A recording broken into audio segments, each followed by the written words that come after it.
Sorry. Are we good? Thank you. Go ahead, sir. All right.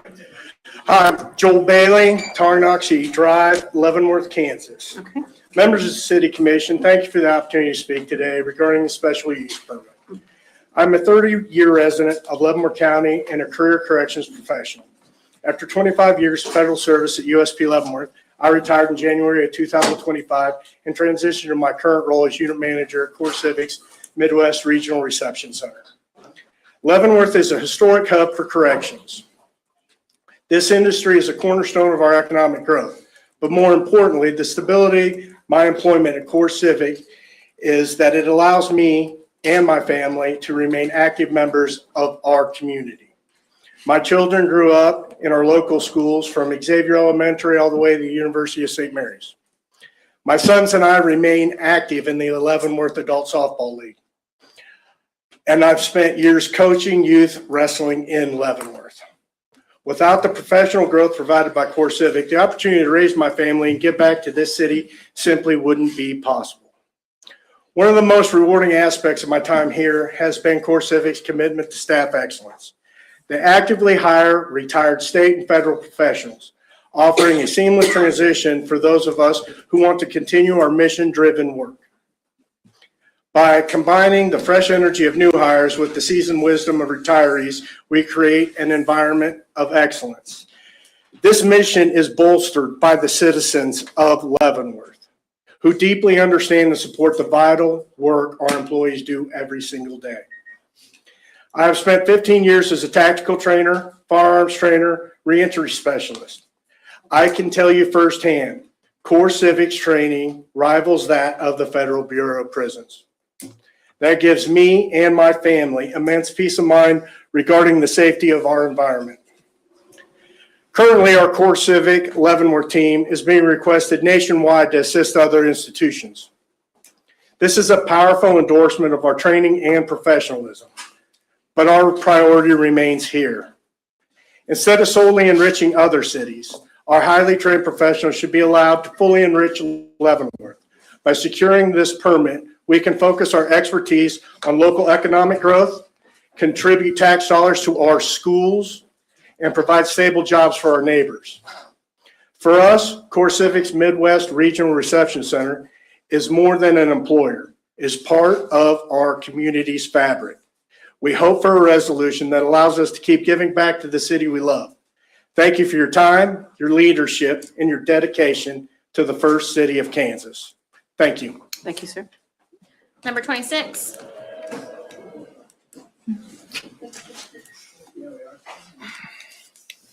Calvin Sholey, South Valley Drive, Lansing, Kansas. Members of the City Commission, thank you for allowing me to speak in support of the SUP being requested by CoreCivic. I'm a resident of Leavenworth County and hope to continue that residency. As a son of 2 U.S. Army veterans, I grew up with a deep respect for service and the unique culture in this area. I attended school here, and this past football season, I had the honor of serving as an assistant coach on the football team. I also substitute teach for the school district of Leavenworth now.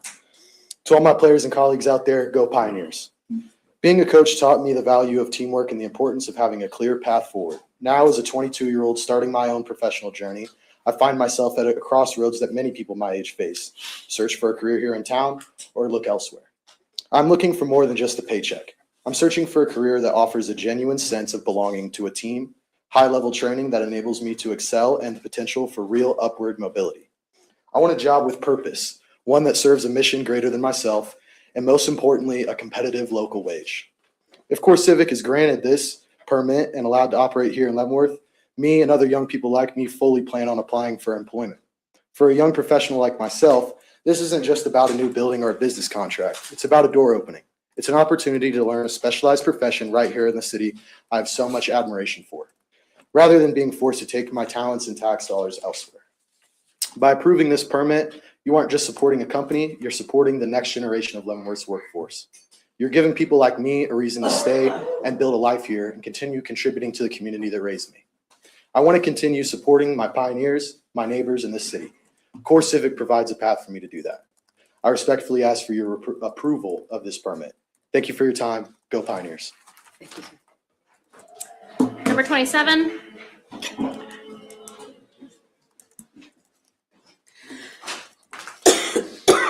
Good evening. My name is Adam Hull from Smithville, Missouri, and I work for the CoreCivic facility here in Leavenworth. I want to share something simple, personal, and honest as you consider the special use permit in front of you. When CoreCivic operated before the shutdown, I wasn't here. I don't know what the facility was like back then, and I can't speak to past experiences that others may have had. What I can speak to is what I've seen every day since joining this team. It's very different from the assumptions that many people still carry. Today, our facility is led by individuals who are strong, transparent, and deeply committed to doing things the right way. The leadership we have in place now sets clear expectations of professionalism, respect, and humanity. They hold us to a standard that I'm proud to meet, and they model those same standards themselves. But even more important than policies or procedures are the people, my coworkers. The men and women who show up every day are some of the most caring, friendly, and genuinely compassionate individuals I've worked with. These are people who treat others with dignity, who look out for one another, and take pride in doing their jobs responsibly. The atmosphere inside the facility reflects that. It's supportive, structured, and rooted in professionalism. The work we do isn't always easy, but it is important. And the people doing that work are not the stereotypes that sometimes gets attached to this industry. They're good, solid members of this community, neighbors, parents, veterans, volunteers, who care about treating people the right way, ensuring safety and accountability. All I'm asking is you make the decision based on what the facility is now, not what it was years ago before new leadership, new teams, new expectations were put in place. Those of us who work there know the reality firsthand. We see the integrity, the compassion, and the professionalism every single day. I'm proud of the team I work with, and I believe our community can be proud of them as well. I respectfully ask you to approve the special use permit so we can continue serving the community with the standards and professionalism it deserves. Thank you. Thank you, sir. Number 28.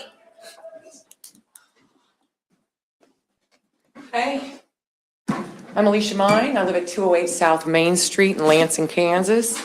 I'm here because I want to say that I hope that you do not approve this permit for these people.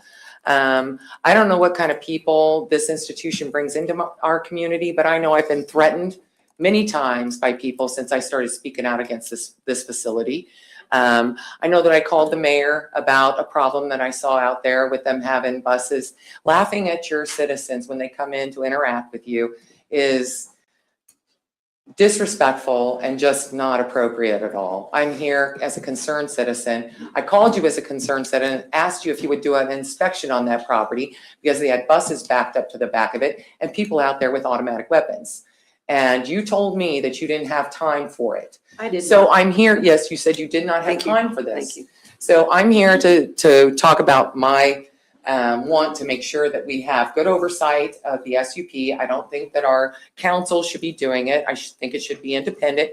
I think things need to be inspected immediately when there's problems seen out there by anybody in the community. And I think that it's about time that our council start to develop some legislation that's going to protect the people here from federal agents, okay? I think we need to make sure that we define how access to private property will be obtained by agents here in our town. I think we need to define how data sharing activities are going to go on. I want to know whether they're sharing our motor vehicle records with these people. I want to know what the cameras are being used for that are propped up across our town. I want to know what you're telling people about me. I'm a private citizen, and I think that you guys need to be transparent about what's going on. So I'd also like you to define the cooperation between our police and our sheriff's department with these people. I think the people in our town need to know what kind of commitments you're making to this. So, and what kind of commitments you're making to your community. I would like for you to vote no on the special use permit. Thank you very much. Thank you. Number 29.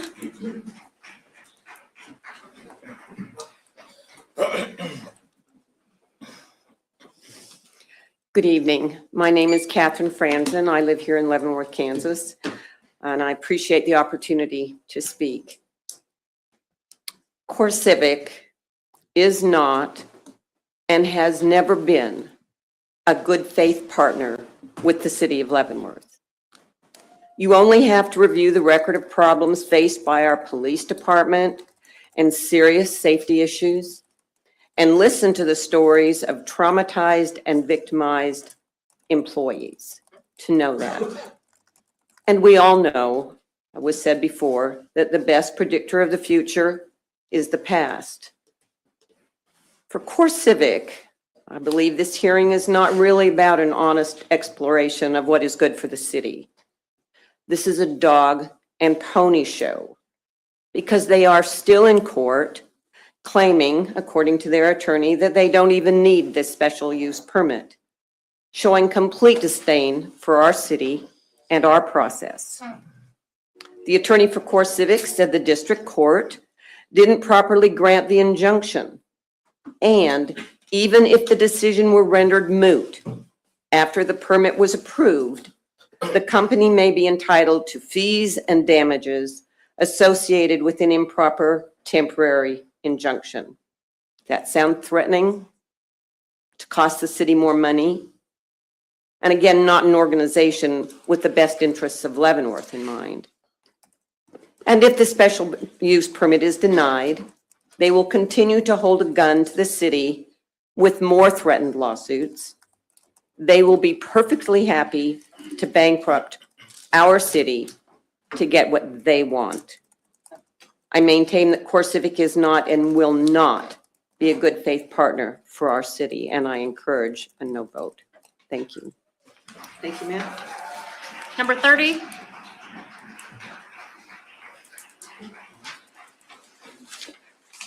Hello, my name is Benjamin Lowe. I live at 669 Prospect Street. I've lived there for 25 years of my 28 years of life here. So, let me give you a bit of a nickel-worthy. The phrase is fiduciary responsibility. For those uninformed, fiduciary responsibility means that a public company, like our friends at CoreCivic here, are legally responsible to shareholders to give them more profit every quarter or 3 months.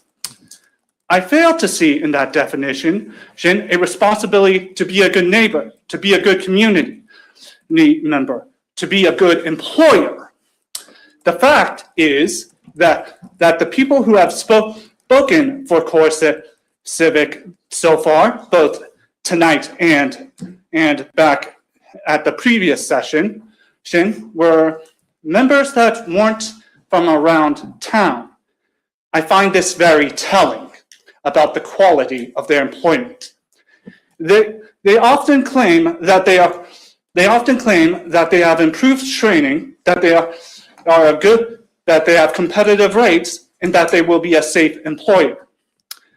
Going off of what they said last time of having 150 staff at a prison rated for 1,000 members, being absolutely the most generous I can with them, that would be a rate of 1.5 guards for every 10 prisoners.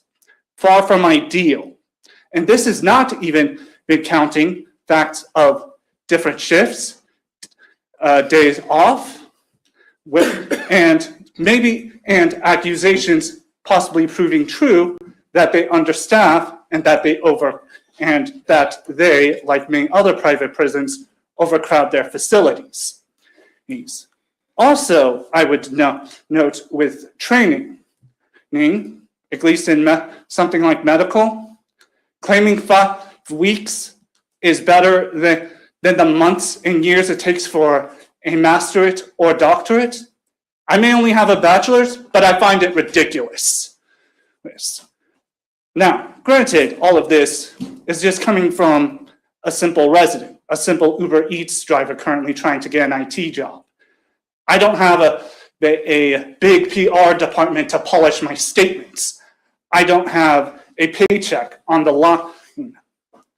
But I do think that if you allow this blight in, perhaps the chain stores at 4th will appreciate the occasional lunch that they order. Thank you. Thank you, sir. Number 31.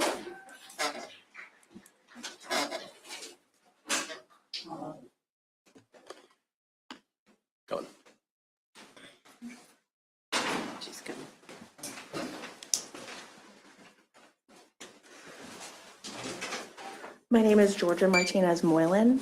I live in Kansas City. Commissioners, I am speaking today to implore commission members and the city manager to deny the CoreCivic special use permit. CoreCivic's past and present conduct in Leavenworth and around the nation demonstrates both a total disregard for the municipalities they operate in and a willingness to routinely violate the basic human dignity and rights of its detainees. SUP fitness cannot be divorced from CoreCivic's behavior in these areas. I think we can look to recent activity at the Otay Mesa Detention Center in San Diego County, California, a facility owned and managed by CoreCivic, as proof that CoreCivic can and will violate Leavenworth's conditional measures in this SUP performance agreement. At this center earlier this month, U.S. Senator Padilla was denied access to this facility after attempting to investigate reports of detainees suffering from constant sickness, lack of food, illegal overcrowding, and indefinite detainment. The CoreCivic warden told Padilla that the decision to allow facility inspection was up to ICE. To this day, both Padilla and the county's health officer have been denied access to relevant areas of the facility that they have a right to review.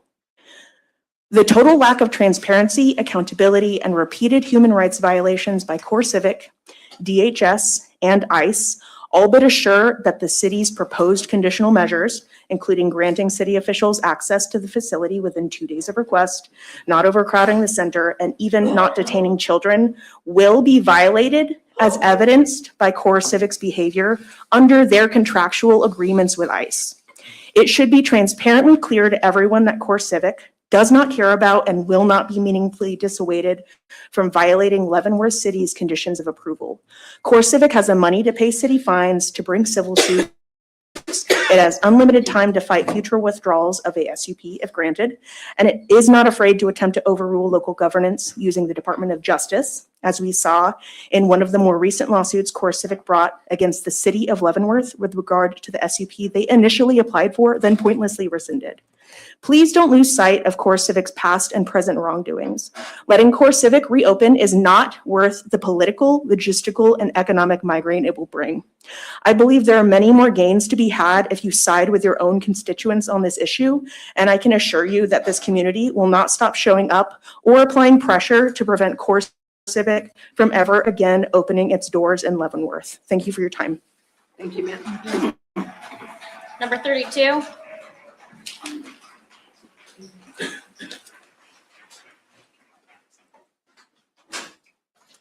Hey, good evening. Good evening. I'm Mike Trapp. I live at 707 South Broadway. I want to thank the commissioners for their time, for the opportunity to give public comment. I want to thank the staff for their hard work in negotiating with CoreCivic.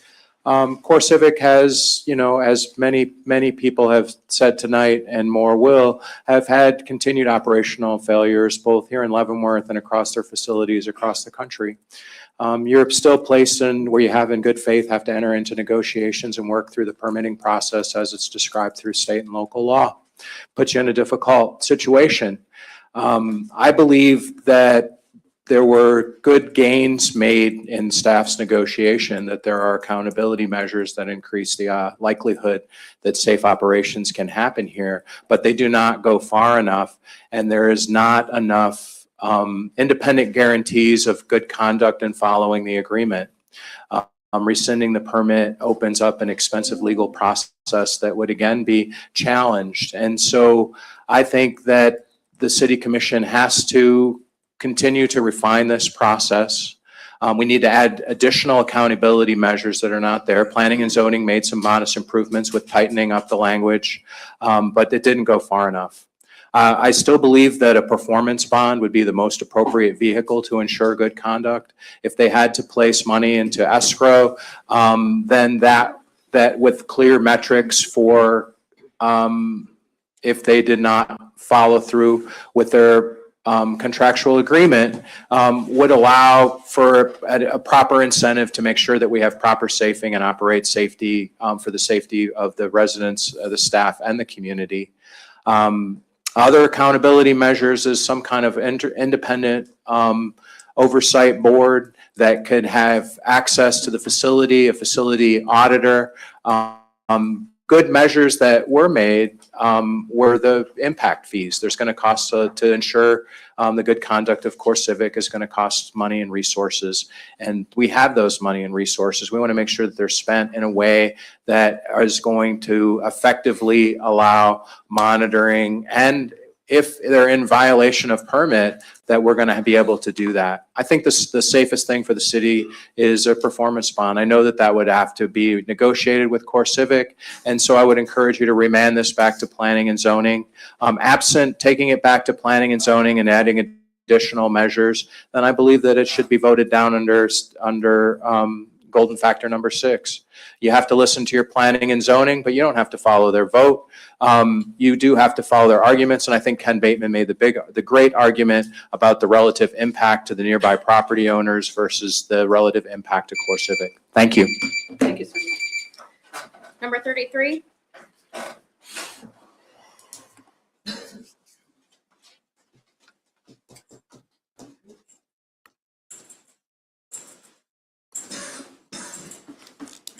Hello, is this on currently? Yes, go All ahead. right. Hello, I am Misha Boyd. I have lived in Leavenworth County for over 5 years, but I now currently live on the campus of Kansas City Community College. CoreCivic has been in Leavenworth community since Trump's first administration and before. But as we all know, it got shut down due to multiple health code violations, some including death of residents. Or, if you didn't know that, that's not a surprise because CoreCivic hides their reviews from the public. I had to go on a separate job review website to see what the working conditions looked like. All statements are alleged, and I'm just reading what previous employees of CoreCivic have stated, not making any of my own claims. CoreCivic's overall rating on Indeed.com for all of their facilities is 2.8 stars, with 3,000 reviews. Majority of them being 1 star with reports of hostile work environments due to coworkers and supervisors, awful work-life balance, and lack of management. A review titled, "If you want some money, go there. If you don't want hair, go there," was written by a previous corrections officer who reported that higher-ups lacked problem-solving skills and overworked employees constantly, and sometimes holding employees after 12-hour shifts or straight up assigning 16-hour shifts to some employees. A review from previous shift supervisors shares that HR managers are extremely unprofessional and there's zero confidentiality for staff. Multiple employees state that they were just a number in a system, not a person working for a company. They claim that their own supervisors are more hostile than the residents being detained. The last review, I will read word for word from a corrections officer. What is the best part about working at this company? There really isn't one. If you enjoy feeling abandoned by supervision and feel like you're a plug in a hole, this is for you. If you want to be treated like a human, probably not a good fit. What's the most stressful part about working at this company? Being extremely overworked, not backed by supervision, lack of security for staff and residents, lack of accountability, etc.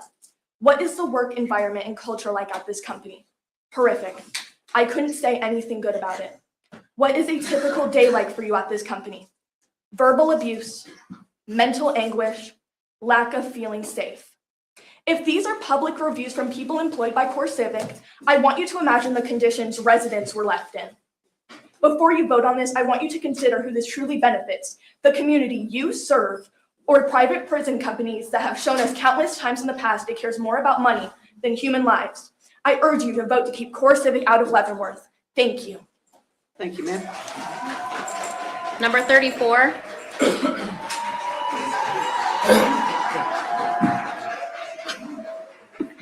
Good evening, Mayor and Commissioners. My name is John Shively. I'm a resident of Leavenworth. I live at 307 North 16th Street, and I'm also the Executive Director of Mission for the Sisters of Charity of Leavenworth. I'd be remiss to offer up that at one point, CoreCivic claimed that those that opposed this facility were outside agitators to this community. Well, the sisters got here in 1858 and built the first hospital and have been here for a little while, and they're headquartered in Brentwood, Tennessee. So I think I would ask the commission, as you deliberate and listen to testimony from people tonight, to take into account who's rooted in this community, who's been here, who's built this, and whose interest does it serve. This decision is straightforward in one sense. If this facility reopens, people who are made in the image of God will be confined behind fences in our city for profit. They are not abstractions. They are human beings, and no one should be reduced to a revenue line. Most of these people have committed no criminal offenses. And the worst part is, this isn't some kind of metaphor. This is literally the business model that CoreCivic has designed to generate returns for shareholders, not to be good community members, not to benefit the public good as they claim, but to generate revenue. We can debate immigration policy, we can debate federal authority, but really this question is squarely local. It is about whether we, the people of Leavenworth, are willing to deepen our economic reliance on private confinement in a for-profit model. And it's also about the impact that that will have on the residents of Leavenworth. And that's where golden factor number 6, looking at public welfare, others have made that policy argument much deeper than I'm going to today. But I want you to focus on the fact that when revenue depends on occupancy, so do the incentives. Incentives that will inevitably affect public safety, strain local systems, and alter the long-term welfare of our community. I'm running out of time, but I also think that there's the option for the commission to send this back to the Planning Commission, because quite frankly, I don't think that there was enough analysis done on the part of CoreCivic or the city staff to look at things such as traffic studies, what this could potentially do to there's just nothing in the record about how this is actually going to impact public welfare. And so I don't think the city or you all have enough information to really even make a decision. But every city must live with the consequences of what it normalizes. This vote will say something about what we are willing to accept and benefit from as a community. And that is the weight of this moment. Please vote no. Thank you. Thank you, sir. Number 35.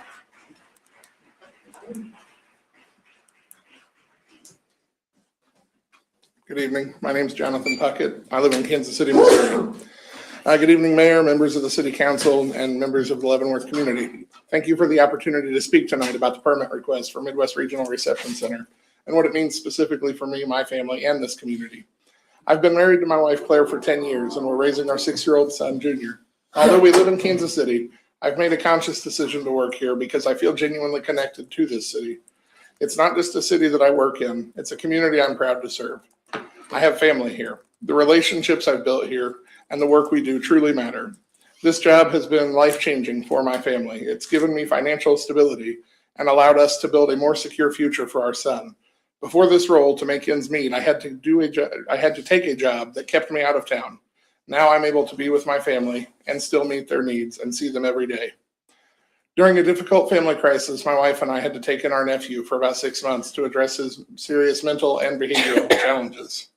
The situation caused a real disruption at work, but our leadership, from the sergeants all the way up to our warden, went far beyond simply checking in. They provided genuine support and resources through our EAP, schedule flexibility when I needed it most. That compassion earned my deep respect and trust. It's a big reason I continue to work for them. Through this role, I have had the chance to give back to Leavenworth in meaningful ways. I've participated in an auction that raised over $1,200 for local children's Christmas gifts, a program especially dear to me because when I was a child, I benefited from it myself several years. I've also been able to volunteer with the Salvation Army at the food pantry, which was great because, again, our family was on the receiving end of that. It's nice to be on the other end of the table and help those in need. Every third Thursday, we visit the Leavenworth National Cemetery to honor the heroes who have passed on and do not have family there for them. We support veterans organizations like the VFW and the American Legion. We participate in wreaths across America, not because we need to, but because we want to honor their sacrifice. Inside the facility, we've built a strong, supportive team culture where coworkers truly look out for one another. That camaraderie directly strengthens safety, professionalism, and accountability. Granting this permit isn't just about a building or an operation. It's about people. It's about families like mine who depend on the work to build a stable and honest future. It's about dedicated professionals who grow up or show up every day committed to safety, accountability, and treating others with dignity. When I think about why this matters so much, I think about my son. I want him to grow up knowing his father did work that mattered in a community that mattered. I want him to see what it looks like to serve others, stand by your coworkers, and invest in a place even when it's not the closest option. Midwest has given me the opportunity to do meaningful work, give back, and be part of something bigger than myself. I'm proud of the culture we've built, the care we provide, and the positive impact we've had. And I'm asking for a chance to continue that work. Thank you for your time and consideration and allowing me to share my story. Thank you, sir. All right, number 36 decided not to speak, so we are on number 37.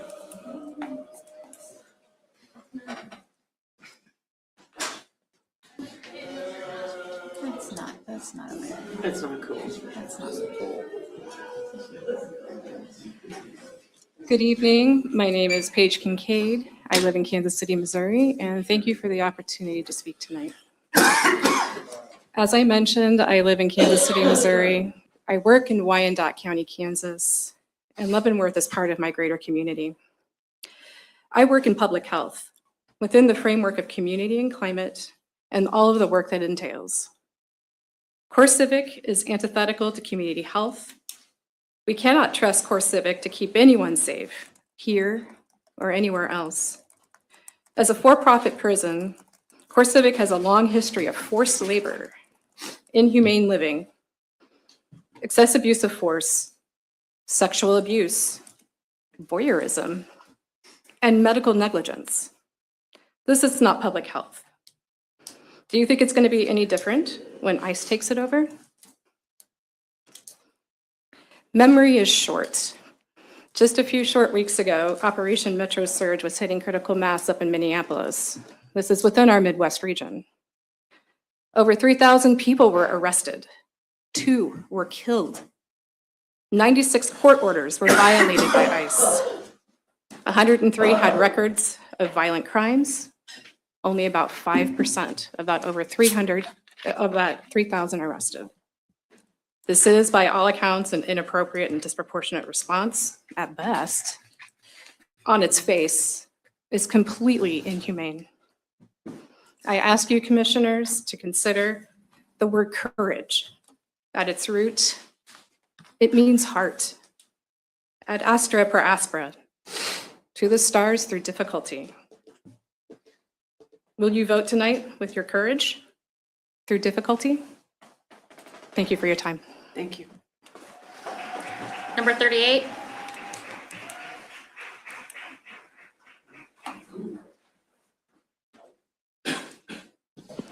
My name is Sister Vicki Perkins, and I'm a Sister of Charity of Leavenworth. I have emailed each of you, and I really greatly appreciate the thoughtful responses I've received from that. I don't believe in detention centers, period, and I don't believe that CoreCivic can operate one safely here. I want you each to know that I am definitely praying for you the next few weeks or months because you have a very difficult decision ahead of you. If, after your careful deliberations, you decide you must vote to approve it, I would request that you put in many more stringent responses in the contract. Many of those have been mentioned tonight and are very good and helpful to it. That includes open, and I do mean open, oversight by the city, and that spiritual leaders are allowed to come into the facility to provide spiritual responses and help, but also to see that all the detainees are treated in the same way that Jesus would treat them. Thank you. Thank you, sister. Number 39. Hi, thank you for hearing us. My name is Judy Ansell. I'm with the Cross Border Network. I live at 4014 Metropolitan Avenue, Kansas City, Kansas. I'm sure you've heard about what happened in Chicago and what happened in Minneapolis. You know, there was an ICE jail in Broadview, Illinois, and I'd like to suggest that you investigate what happened to them, because they had daily demonstrations from September to December, every day in front of that jail. People from Chicago streamed out there. The mayor of Broadview, Illinois, wrote that faced death threats, bomb threats, in-person meetings that had to go online. There were blocked roads, extraordinary traffic, illegal parking, disrupted businesses, and outrage from residents over tear gas that was coming from the Department of Homeland Security drifting into their neighborhoods. Her name was Mayor Thompson. She sent a letter to the director of DHS local field office stating, quote, "In effect, you are making war on our community, and it has to stop." She complained that neighbors, police, firefighters, and ambulance workers were exposed to tear gas. She wrote, "Beleaguered Broadview residents are begging for relief from your center's siege of our neighborhood." Something similar could happen here if you open up the CoreCivic jail. You've seen the demonstrations the last few weeks. It will get worse. And if you're not budgeting for overtime, for your healthcare workers, for your firefighters, for your police, then you need to do that. I say all this just to emphasize that you are indeed in a no-win situation. Even if you grant the permit to avoid liability and legal costs, you'll face something similar to Broadview. And if CoreCivic violates your special use permit, you'll likely end up in court anyway.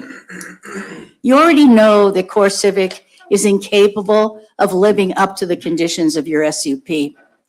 This leopard cannot change its spots or curb its sensational greed for profits. They make promises, but just look at their current practice. Their Dilley, Texas jail for families or their Florence, Arizona facility, both charged with measles outbreaks, unsanitary conditions, and poor and delayed medical care. There's a similar lack of medical care in their California City desert prison. In ICE jails, whether public or private, there's an unspoken directive to make incarceration so miserable, so long, so hopeless that detainees will sign for their deportation. Thank you, ma'am. I realize you have a tough choice. I hope you make the right one. Thank you, ma'am. Number 40.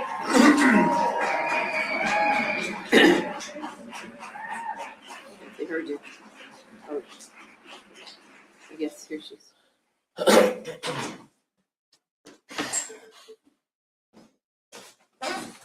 No, it's not. Number 40. You didn't hear it. All right, moving on. Number 41. Okay. Wait, does she? Are you number 40? Are you number 40? No, you have the number 40. No, okay. Number 41, please.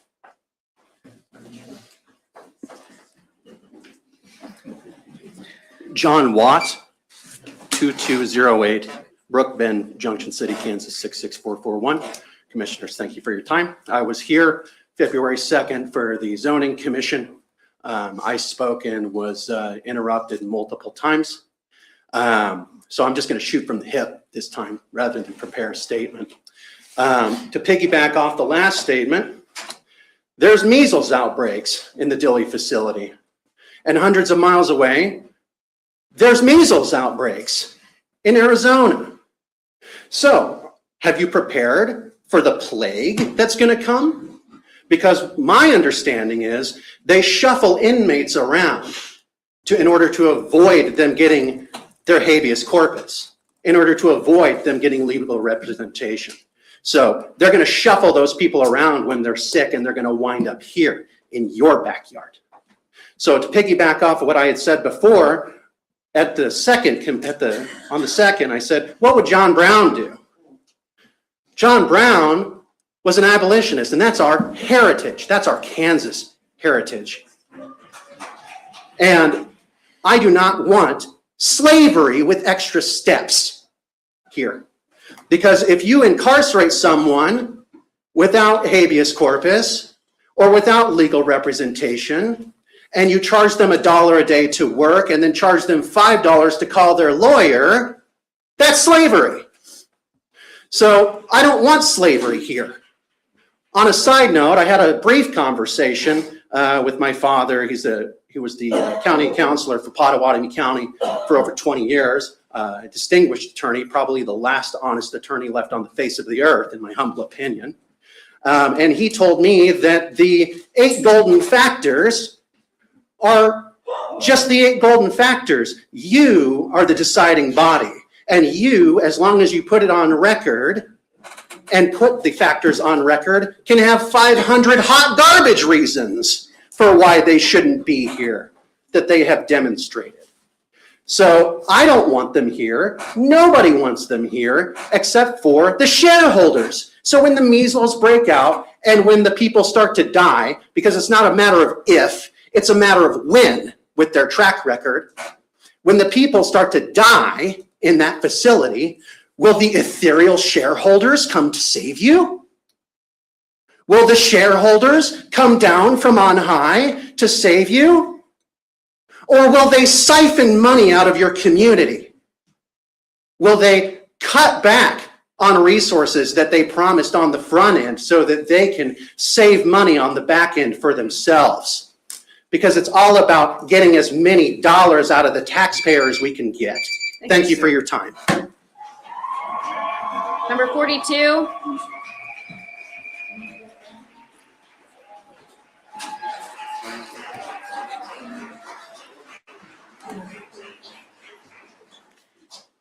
Hello, I'm Sister Pat Johansson, a Sister of Charity of Leavenworth.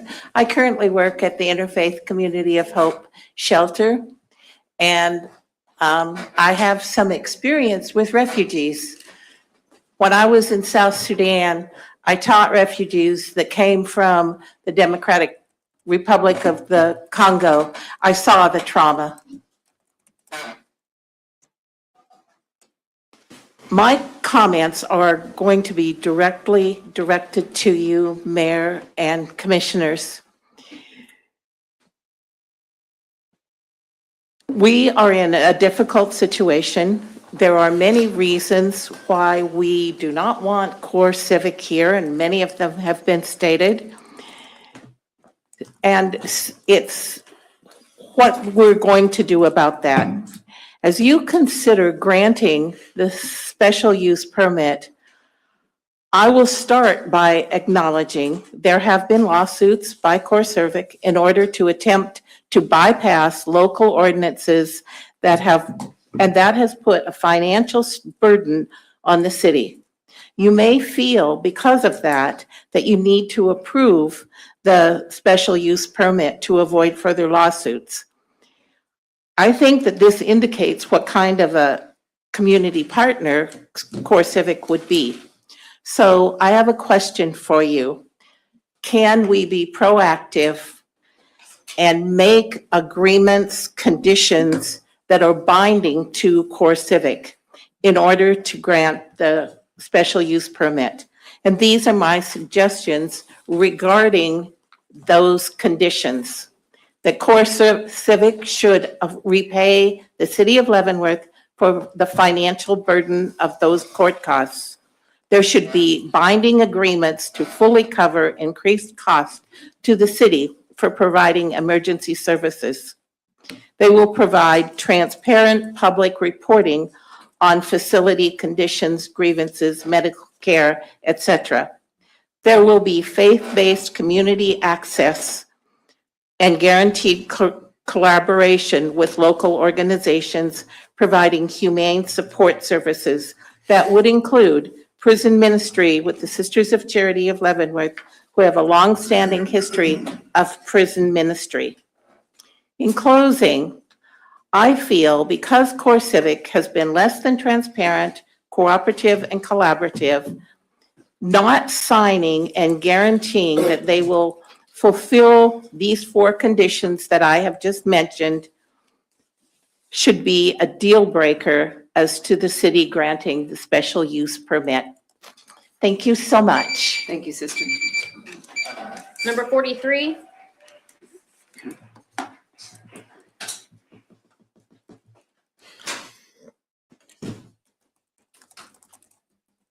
Stephanie Ritter, 704 North 2nd Street, Lansing. I'm opening by apologizing if this was addressed last time, as I had to leave to take care of children. It seems that since people are being allowed to speak without interruption, and maybe it was, but I'm going to talk about my thoughts from last time anyway. I hope the citizens of Leavenworth were apologized to last time by our city council, as they were repeatedly called to stay on topic when they spoke of the potential use of the building in question as an ICE facility. When they talked of the current horrors happening to immigrants and citizens, I wonder if they were apologized to when it is 100% relevant and on topic to question what a building will be used for. I wonder if the citizens were apologized to when they were called to stay on topic, but many CoreCivic employees were not, when all they talked about was why they like their jobs. I question what relevance that has on if a permit is approved. The CoreCivic employees reminded me of another group that extolled the virtues of their employers with extreme loyalty. They wore brown uniforms and had a certain salute. Now, I may not be a Leavenworth citizen, but I am a Lansing citizen right next door. I can see the lights of a prison from my street. When my kids go sledding in the snow, the prison is the backdrop of all my pictures. I don't know how many ways your citizens can say that they don't want yet another prison, especially one that will essentially function as a concentration camp for the current regime. I don't know about you, but I have never wanted to be able to answer the question of why the citizens of Dachau didn't do anything about the prison they live next to. I am here at this meeting today because I want to be able to look my children in the eye and tell them I did everything I possibly knew to do to fight this. I also want to look my past students in the eye at their graduations. My Latino second graders from 2016 that I had to console and comfort when they were afraid that their families would be targeted. And now their fears are being realized. I am here for them. Before my time is up, I will talk on this. From what I read, CoreCivic has a horrible track record. Based on its profit-driven track record, CoreCivic cannot be trusted to safely manage the Leavenworth facility and ensure staff detainees safely. This has implications for community of Leavenworth, which is local pool for employment and site for serious potential harm. Although before I had to leave last time, I only heard the employees who were moved in. It wasn't anyone who was hired locally. The propaganda commercials I keep seeing on YouTube from CoreCivic don't tell me they are trustworthy. It tells me they are selling something. Across its facilities nationwide, CoreCivic has a clear pattern of understaffing its facilities to the point it creates dangerous conditions for everyone. As a private institution, CoreCivic has a habit of creating poor conditions, ignoring concealing problems in detention in pursuit of the higher profits. Previously, CoreCivic has also cut off visitation for detainees with their lawyers and families. The history books will not look kindly on them or anyone who supported it. Leavenworth can be more than a prison town. Finally, you don't get back with an abuser when they promise they won't hurt you this time. Thank you, ma'am. Number 44.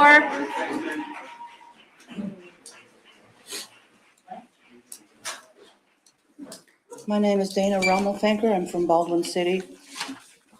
I am grateful to live in a place where I can be heard on an important topic, and I thank you for listening.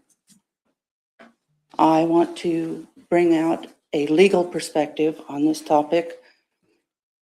Being in the U.S. without documentation is a civil violation, not a criminal one. It's more akin to blocking the sidewalk than being violent. Please compare that to how legal it is to round up and warehouse people without criminal charge or due process. The 5th and 14th Amendments state that no person shall be deprived of life, liberty, or property without due process of law. And both these amendments apply to all within the jurisdiction of the United States, regardless of their status. Yet across the nation, ICE violently detains people without regard to documentation or even knowing that they may be an immigrant. 70% of those rounded up by ICE are in full accord with all immigration law and have no criminal record. Vast camps are being planned. For whom? More than the immigrants there are in this country. And other groups are being threatened. When Kansas City learned that the warehouses were being sought by ICE, within 3 days they had declared a 5-year moratorium on detention facilities. It can be done. CoreCivic is a known quantity with a strong, consistent record nationwide, including here. You have no plausible deniability about how they operate. This renders each of you responsible for what they do. Detained persons or employees, you'll be directly responsible for detained persons or employees and what happens to them, and accountable to their families and loved ones. Every emergency professional who responds to a CoreCivic event, each one who tends to a damaged, abused, or neglected person will know who gave permission for it. Your voters will hear about what happens there and know you supported it. Just like we know who detained Japanese people and who donated smallpox-infested blankets to Native peoples. I witnessed several of you take office, proudly referencing your Christian faith. Christian means you follow and live by the teachings of Christ. As it happens, Jesus spoke quite clearly on this issue in Matthew 25, and I encourage you to read the entirety of the passage. Thank you. Number 45. 45? Ma'am, were you given a number? Yes, Where's your number? my friend out there has it. Can you?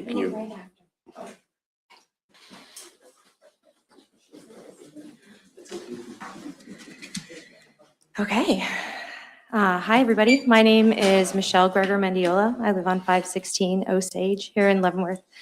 And I've gotten the opportunity to live off and on in this town for many years. I graduated from high school from Leavenworth High. And one of the things, in addition to this town being a military town, is that it's a prison town, I'm sorry, other way around. In addition to it being a prison town, it's also a military town. And our military teaches war strategy and tactics. And that's something we should really look at here because this is a 21st century battlefield. This is what tactics and warfare look like now. This is a hostile takeover. As has been said before, CoreCivic, this isn't the first time they've operated in our community. They promise the riches, and those riches are overshadowed by the financial violence that they are employing. CoreCivic is threatening to bankrupt this town, and they can. They will destroy this town for this installation. The threat is stop blocking us or stop being a town. There will be no money for the repair of the roads, no local police departments, no fire stations, no schools. Comply or cease to exist. This is comply and stay alive at the township level. So I understand how a vote yes can feel like survival when you're looking at the gutting of the place where you grew up, where you've raised your families. And that's what a hostile takeover looks like. So, hostile takeover aside, let's talk about permitting for a second because it's a little surreal to be standing in the pre-Nuremberg trials. Because there were permitting processes for those buildings as well. When will you get to say no? So my question is, will there be provisions to oversee the contracts that they take so that you can have a say as a town, as a community, where is that line? When do crematoriums and gas chambers become illegal in a detention center? If they're not, then this is a slippery slope. So the contract need to be looked over. So thank you, everybody. I know that when things first open, they want to be the flagship. They're the greatest thing, and they have all the best training. But trainings end, especially with high turnover. So those trained people won't be there very long. Thank you very much for your time. Good luck. 46.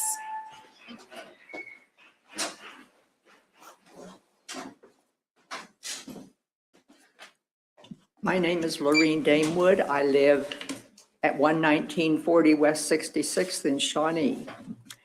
Good evening, Mayor and Council. CoreCivic is a concern not just in Leavenworth, but throughout the surrounding region. It is a concern for everyone, from immigrants to people who have lived here all their lives. The purpose of CoreCivic is to make money. They get paid for the number of people they can imprison. To maximize the bottom line, you keep costs low with wages for fewer people, food that is cheaper, and keeping medical costs at a minimum. There are many reports from other CoreCivic prisons where medical help was ignored or denied until the person became acutely ill. Detainees at other locations, such as Delhi, Texas, have documented the poor food and care they received. For more than 15 years, I've volunteered at the Center of Grace in Olathe. This facility provides free food, clothing, medical equipment, hygiene products, English classes, and hosts the Boys and Girls Club. Fear and disgust are ratcheting up because of the group of black pickups driving through the old narrow streets. The men who bang on and look in the windows, the extra security required to keep all the people safe, volunteers and those who come there for service. Some of this behavior is causing trauma that will last a lifetime. I have heard firsthand the accounts of people who formerly worked for CoreCivic here in Leavenworth when it operated in the recent past. Theirs are stories of management that has no concern for the well-being of employees. There were way too few guards for the number of inmates. The shortage of employees required some to work in positions for which they had not been trained. Medical care was little to none. Injury and death of employees was considered the cost of doing business. People may think they're getting a good job with CoreCivic, but remember, the past is prelude to the future. CoreCivic is having problems at its other locations. Thank you, ma'am. Have a good evening.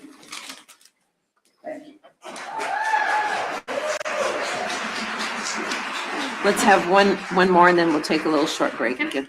47. You got it. There you go. All right, there you go. There you go. My name is Mona Goss.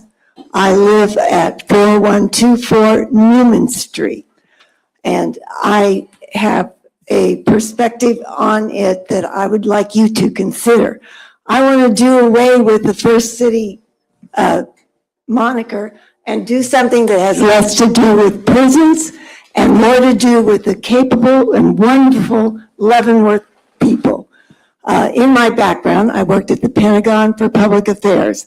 I would write up news stories and edited a newspaper there under the Presidents Reagan and Presidents Bush. So I know the public affairs drill. It makes me very sad as a Leavenworth resident who grew up here, whose family came from Germany and settled a farm right opposite the Lansing High School, and has a history in this town to walk through the streets that were once filled with shoppers and see all of the empty stores and also the lack of support to continue on. As a teacher, I touch the future. And I wonder if any of the people here can say that in terms of what they are doing to move our city forward. I applaud those employees that have been well-trained. I ask them to consider shifting to teaching. It's much more rewarding, but you will get a class of second graders that may not be as challenging or more than challenging than your previous working in the prison. So don't let me out of here. Give me something I can look forward to. And play.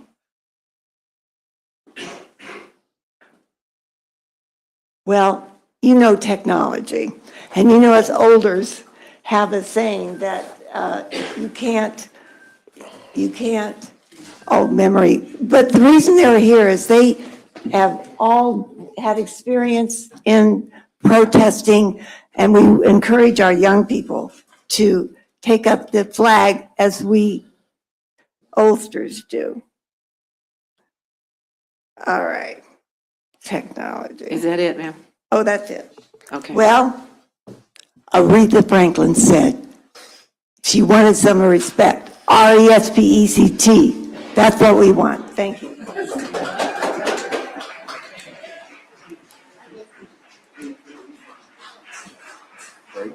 Okay. Ready for a break? Quick break. Quick break. Can you announce what time we'll return? Yes, sir. What? No. 5 minutes. 8:23. 8:23. Thank you.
Get settled, please. We're ready to go back.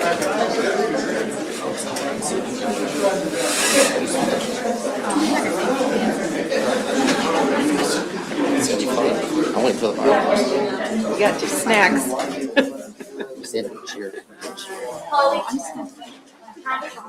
Yeah.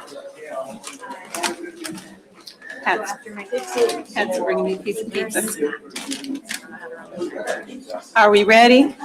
Everybody getting settled? Thank you. Oh, we don't have Scott. We need Scott. He's on his way. I think we can go ahead and get started without Scott. I think Scott has the timer button.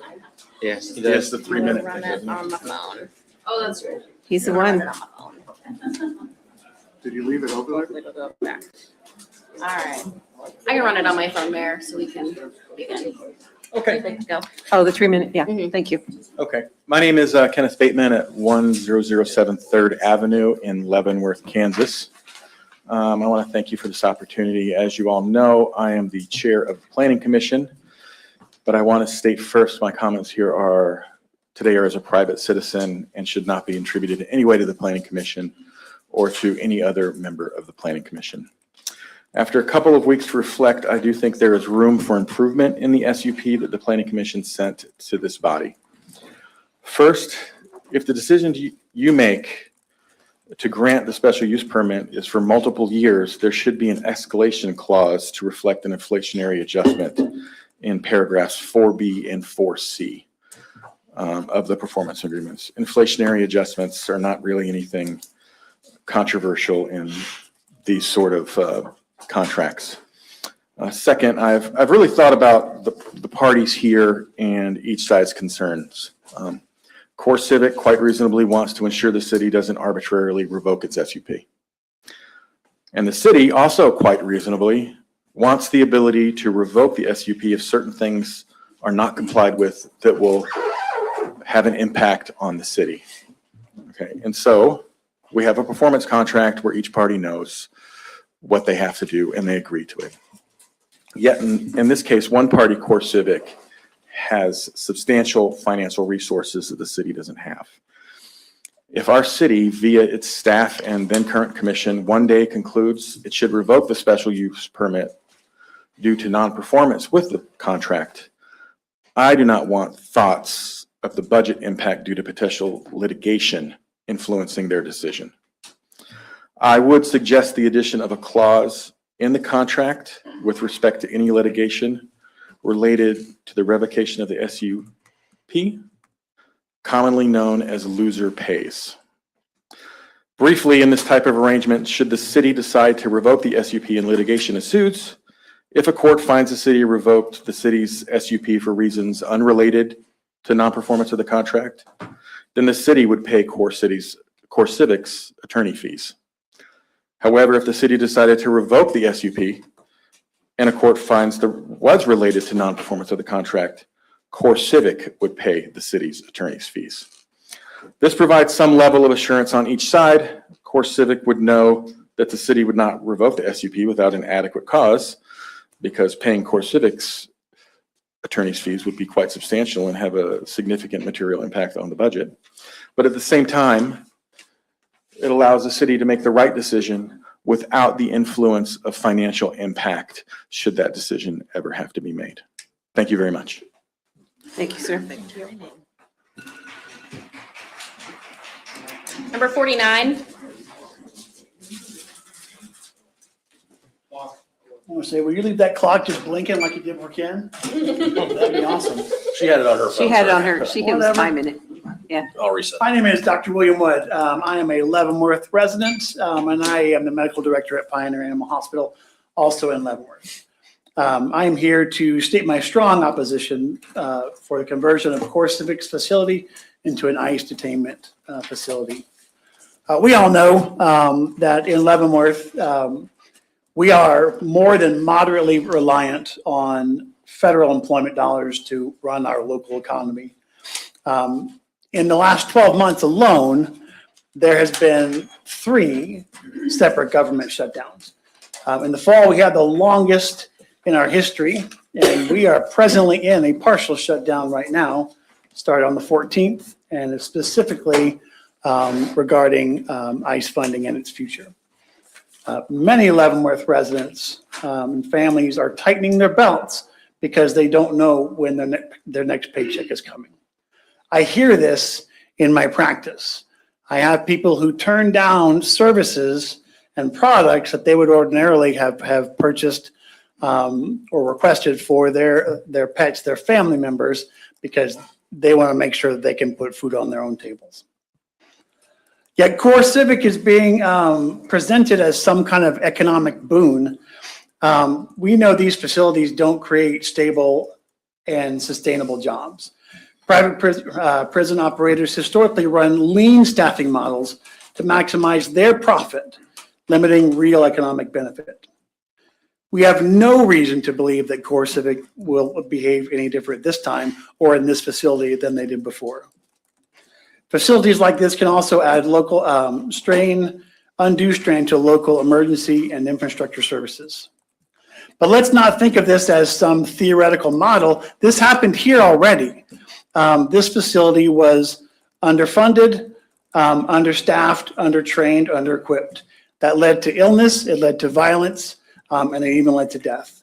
In 2021, District Judge Julie Robinson called the facility an absolute hellhole. Let's think of this in broader terms too. Facilities like this will define how our city is perceived. They influence whether families, businesses, and professionals choose to move here and spend their money here. Fear and division hurt local commerce and community cohesion. As our commissioners, it is your job to help protect our residents and our community values with your decisions. I ask that you outright reject this project. I ask that you put the long-term safety, reputation, and well-being of Leavenworth above short-term empty promises. We cannot afford to gamble our community's future and human lives on a corporation that has already failed us once. Thank you. Thank you, sir. Thank you. Number 50.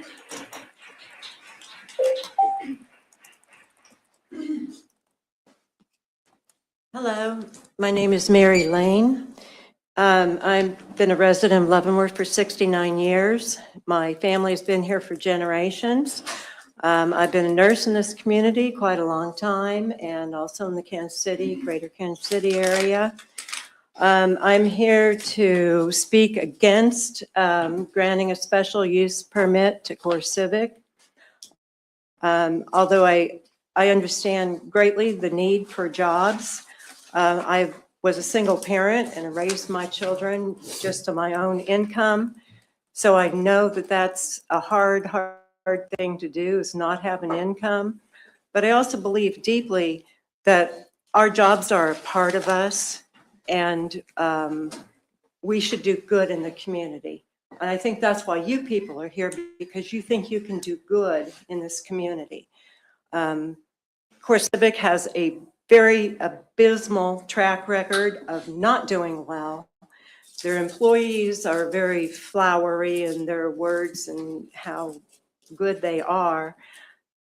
But that reminds me a lot of my ex-husband, who talked a good game, but when it came down to it, really didn't live a very good one. And that has not changed. I mean, it continues to this day. As a matter of fact, when I researched CoreCivic on the internet, I was sick to my stomach. I mean, I really wanted to vomit. That's how I feel about what has happened in your institutions and continues to happen. And the fact that we are incarcerating families, parents who may or may not have committed any crimes, is unconscionable. And we should not be doing this. This is not what I want in my community. I encourage you to vote against it, to do the right thing. Thank you. Thank you, ma'am. Number 51 chose not to spoke, so moving on to 52.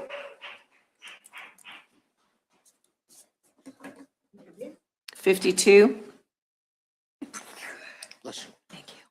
Okay. All right, 53.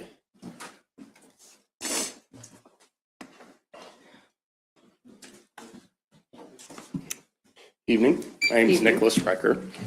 I live in Kansas City, Missouri, but I've been the brewer at O'Malley's in Weston for the past 11 years. So I am your neighbor. I am in your community. If you've ever come across the river for a pint, really appreciate it. So all your choices absolutely affect me, my friends, my family, and my coworkers.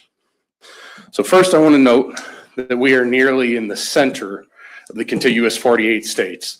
The closest border is the Canadian border, about 11 hours north. The closest southern border is 15 hours from here. So that begs the question, why does CoreCivic need a detention center for their partners? Immigration and Customs Enforcement and Customs and Border Patrol here. The claim is that we need more of an ICE presence to protect U.S. citizens from the worst criminal activity. The truth is that ICE, CBP, and CoreCivic get paid per detainee regardless of their citizenship status. The claim is that ICE is finding lost children and returning them to their families. The truth is that ICE and CBP have over 1,000 detainees that they can no longer account for, and that number is only going to increase. In many cases, ICE and CBP are accused of engaging in human trafficking and worse themselves. So if they're deporting the criminals and returning their children to the families, why do we need the detention facilities at all? And just in case it weren't clear enough, never in recorded history have the good guys needed to wear masks to conceal their identities in fear of public retaliation. So you all have a choice to make. And I fear your choice may wind up in the history books with your names attached on the public record. In the best case scenario here, if ICE, CBP, and CoreCivic meet their claims, this facility is simply a waste of public money. In the worst case scenario, this facility could go down in history as the site of some of the worst atrocities that humans have ever seen. And you all will be on public record as the people who paved the way for those atrocities. At the risk of sounding entirely hyperbolic, and I know you probably think I am at this point, you can choose to be on the side of evil, or you can reject this permit and be on the side of your fellow human beings. Heroes don't need fame and admiration to be heroic. They just need to make the right choice at the right time. Thank you, sir. I believe in you. Number 54.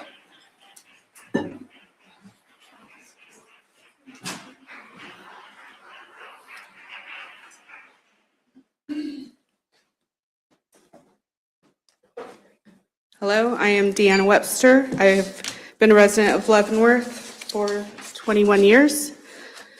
Despite what CoreCivic keeps telling us, we all know that CoreCivic didn't run the prison well the last time around. So I don't see why we would believe that they would do better with the detention center. Is everyone aware that CoreCivic has been active at the proposed facility already? We've been seeing action down there, seeing them do things. And I don't know, they seem awfully sure that this is going to pass. And I wonder why. I can't help but question it. It makes me extremely uncomfortable. And so I just need to say, this community needs you to vote no. You need to be on the right side of history. Thank you. Thank you, ma'am. Number 55.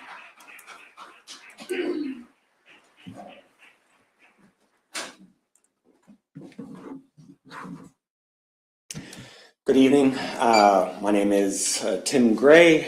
I'm pastor over at First Presbyterian Church, just down the way here. resident in Lansing at 800 Blueberry Court.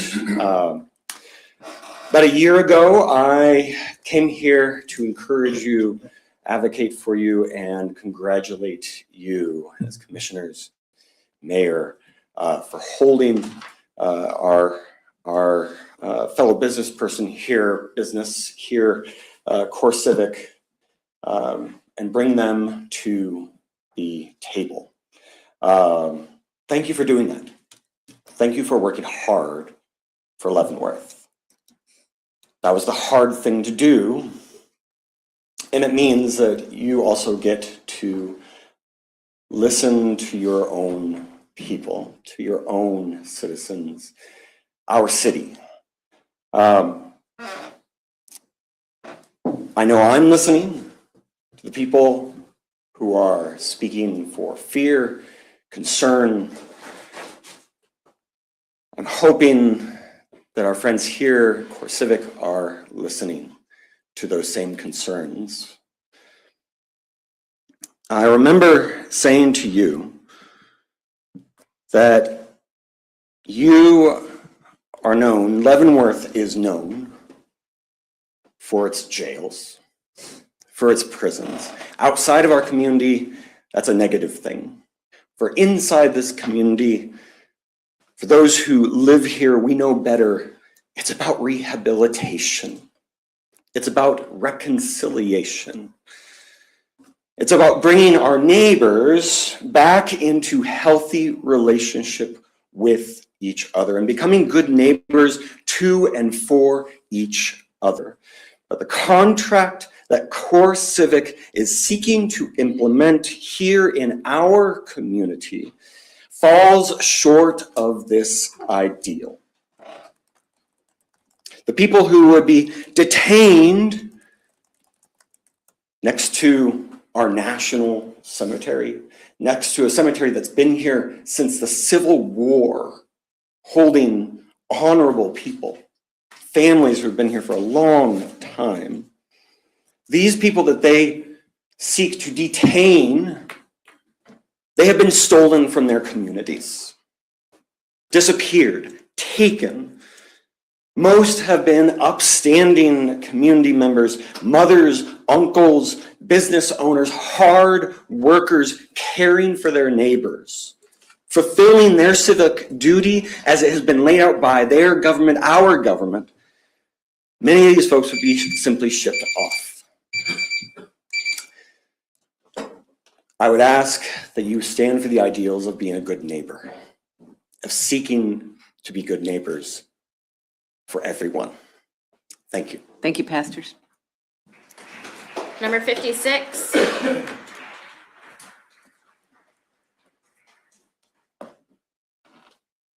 Number 56. Go ahead. Don't think on. Okay. We don't have a number 57 either, so number 58.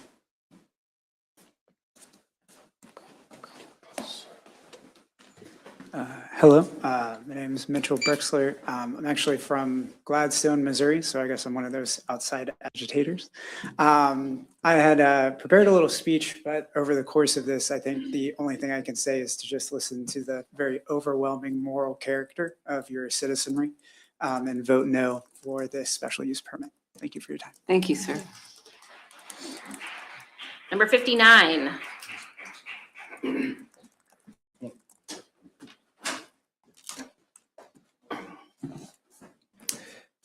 My name is Adam Meising.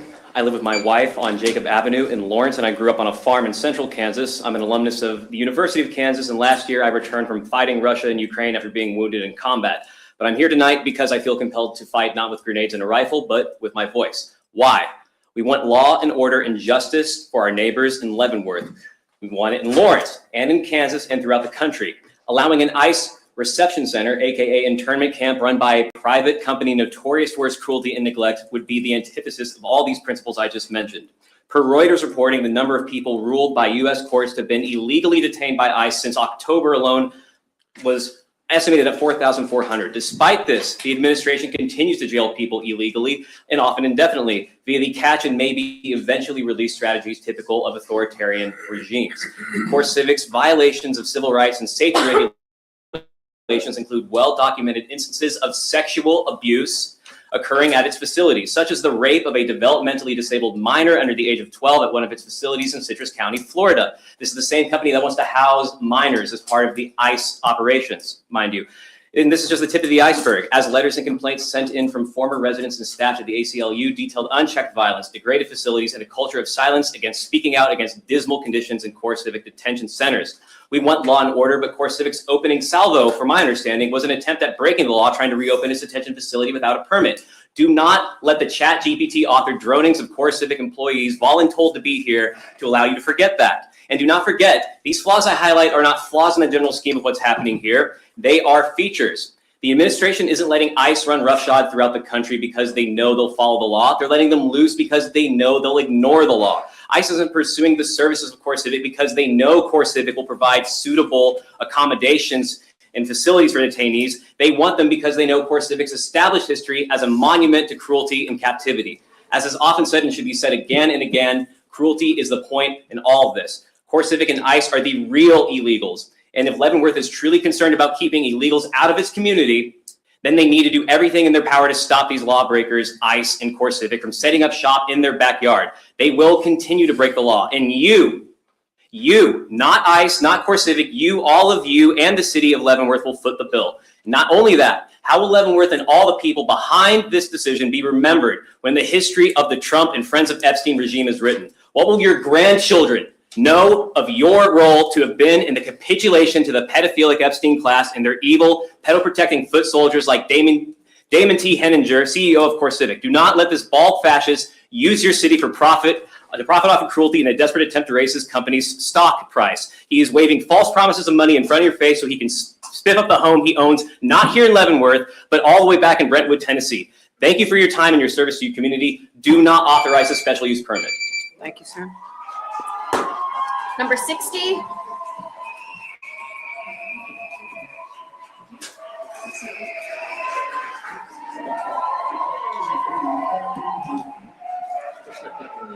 Not cool. Not cool. Thank you. Cameron Robles, Overland Park. We've heard a lot today about CoreCivic, so I kind of want to talk about ICE a little bit.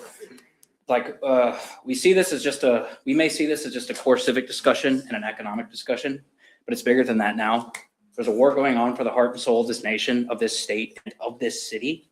And whether you like it or not, you're a part of it. We all are, right here, right now. So let's talk big picture.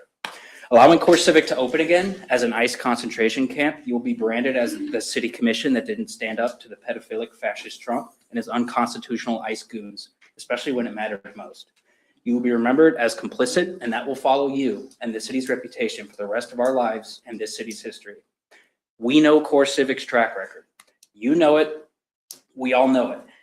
You all would be morally responsible for those detainees not allowed due process, harmed by CoreCivic, including sexual abuse and exploitation, physical abuse, starvation, murder, negligent death, grievous injury. If you think putting in stipulations will stop them and will stop that harm, you haven't been paying attention. If you allow this concentration camp to open, the protests outside, the protests in here will only increase. The civil unrest will only grow. We will keep coming back and we will stand tall. We will be loud and constitutionally, legally disruptive to make it known that we have been betrayed. This is a call to your humanity. Please do the right thing. Please don't betray us. Please find other ways to grow your economy that are human focused and help us move forward in a better way. Please vote no on this up. Thank you, sir. Thanks. Number 61.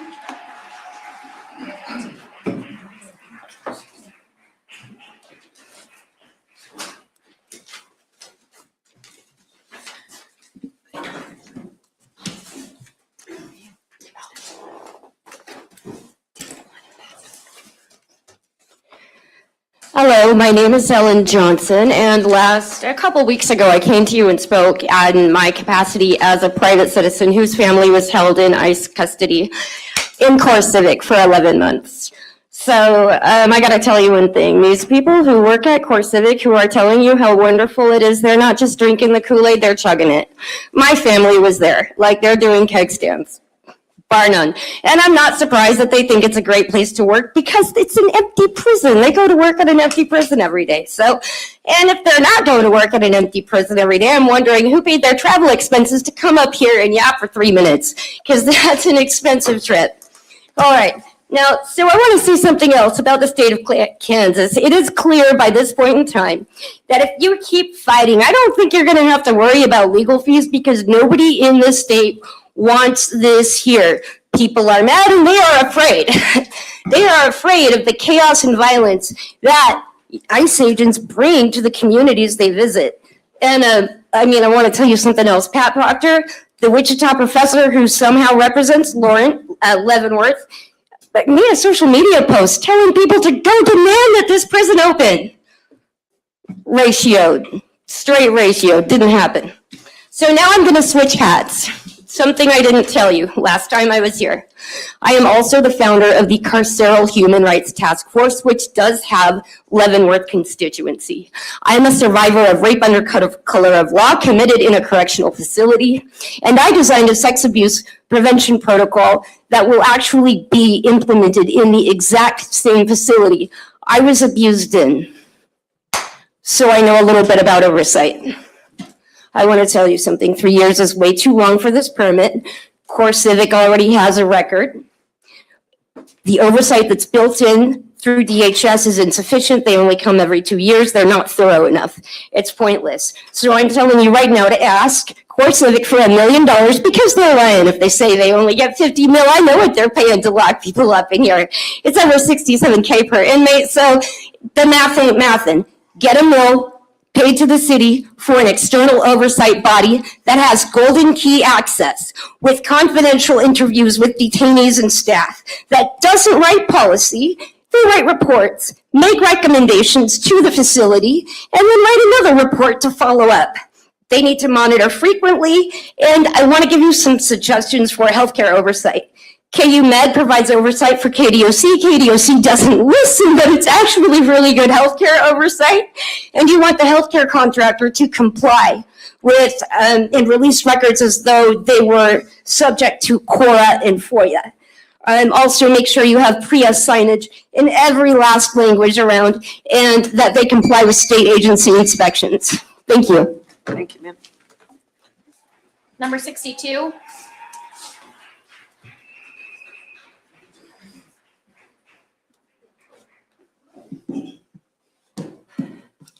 Hi, my name is Maddie. I live in Leavenworth. It's no secret that the Leavenworth CoreCivic location was closed down for a reason. While many people are arguing for a fresh start or to try again, that it was short staffing or just a hard time that led to its shortcomings, I want to point out that the events that led to our city's CoreCivic facility closing its doors in 2021 were not isolated events. There are decades worth of similar reports and horror stories from inmates that miraculously survived, from staff members recalling inmates, people dying in their arms due to negligence, and from family members of inmates and staff from facilities nationwide. Reports referred to as endless tales of pain and fear, complaints in facilities from Tennessee to Texas to California, people physically and psychologically traumatized by the center, including residents and staff who were left disabled due to preventable harm while on the premises. The Leavenworth location was not an exception. In fact, it has been used all over the country as an example of horror and shame, but we can change that. We can be the example of how to handle these situations and these decisions. Instead of opening the doors for a company with a track record like theirs to make the same mistakes they failed to answer to and to fix time and again, we can use this to learn from our past. Let's learn from the events that we see happening in the present. Look at Minnesota. They don't even have an open detention center for immigrants, yet ICE is ripping through their streets, causing unjust chaos. Do we really want our cities to look like that or even worse? Let's preserve our city's future, a future where all residents feel safe, a future where there are job opportunities that don't force employees into horrible working environments. Is the increase in jobs and revenue worth the extreme potential to relive mistakes we should have already learned from? Is the employment worth the torture the staff has endured in the past? Opening the doors back up is essentially telling people who have spoken up about working in these facilities, especially the ones from Leavenworth, that their stories don't matter enough for us to fully take into consideration. It's telling families of the residents who suffered because of known medical neglect that we don't care that their loved ones would still be here if they were held in better conditions. It's telling the company that we don't care about an extremely low ratio of overcrowding to understaffing. They knowingly added third beds to cells that only had room for 2, despite being severely understaffed and knowing it. The company has mentioned plans for changes if we allow them to open their doors again, but let me remind you that this was not an isolated event for Leavenworth. It's been true for a lot of the facilities owned by CoreCivic over the country. Are we willing to put the employment and revenue increase over the very people working above the safety and integrity of Kansas's first city? Are we going to open the doors to a facility once described as an absolute hellhole by a federal judge? CoreCivic can tell us that they're committed to the health and safety of people inside of their facilities until their face is blue, but what their actions are showing us, what their track records and histories with lawsuits are showing us, is the exact opposite. There are children in CoreCivic facilities right now having their drawings taken away and ripped, their crayons and toys broken. Any chance to escape the brutal reality they're put in ripped from their hands. Ask yourself, is that what we want for our town? I just want to leave with saying, out of the handful that I've tallied, 41 people have been against this, while only 11 have been for it. Thank you, ma'am. Thank you. Number 63.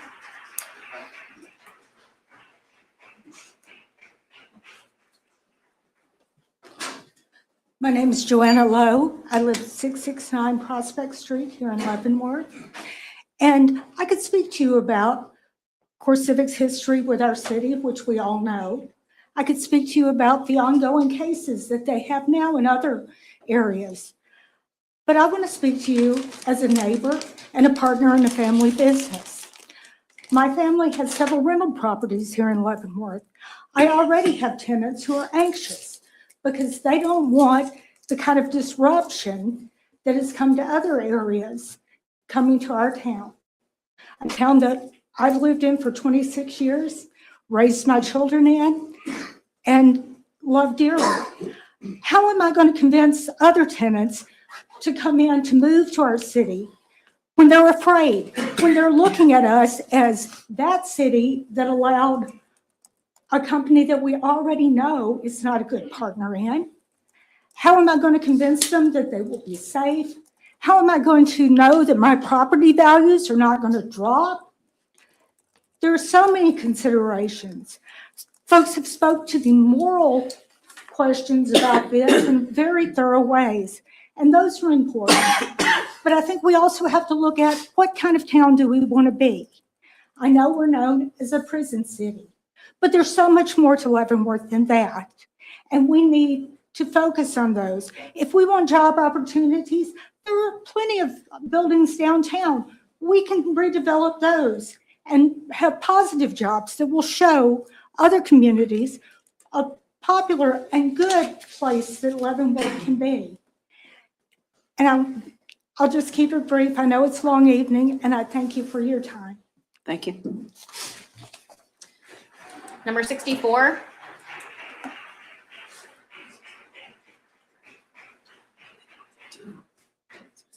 There's 68, right? 68, I think. 7 or 8. 68.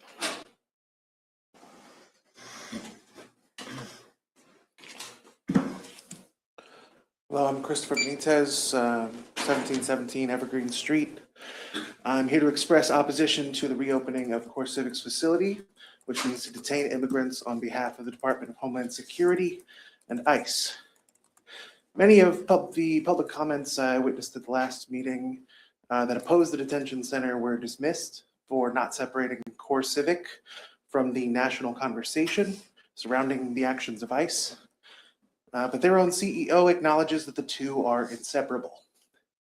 2 weeks ago, the senior reporter for The Appeal published an article featuring a quote by CoreCivic CEO Patrick Swindle, who said, "ICE was our first customer 43 years ago and has been our largest customer for over a decade."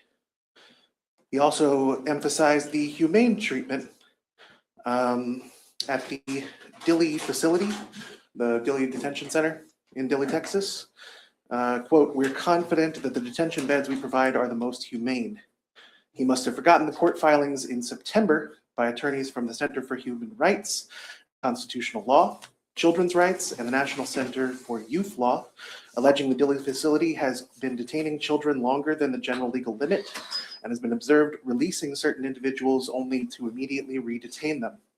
You must also have forgotten that the Guardian, ProPublica, and others recently reported the independent monitoring groups finding that the facility had cruel and harmful deprivations for families held there, including shortages of clean drinking water, hygiene supplies, medical attention, and sleep.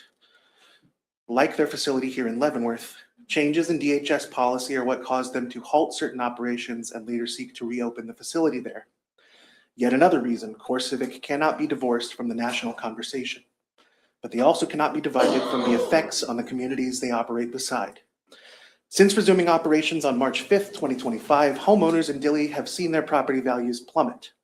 25 days ago, real estate company Zillow.com reported the housing market in Dilley's zip code is down 12.9% compared to 1 year prior.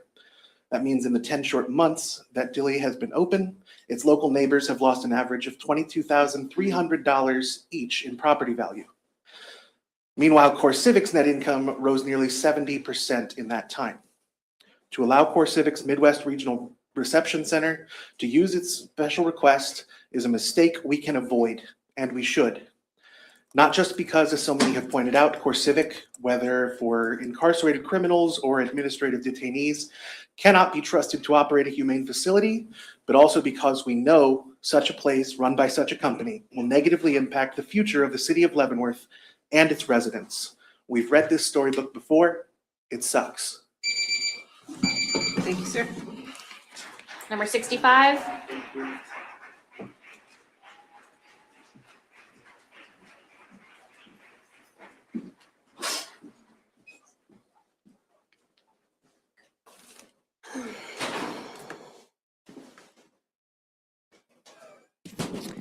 Good evening, Mayor, Commissioners. Thank you for serving your community like this tonight. It's a long night for all of us.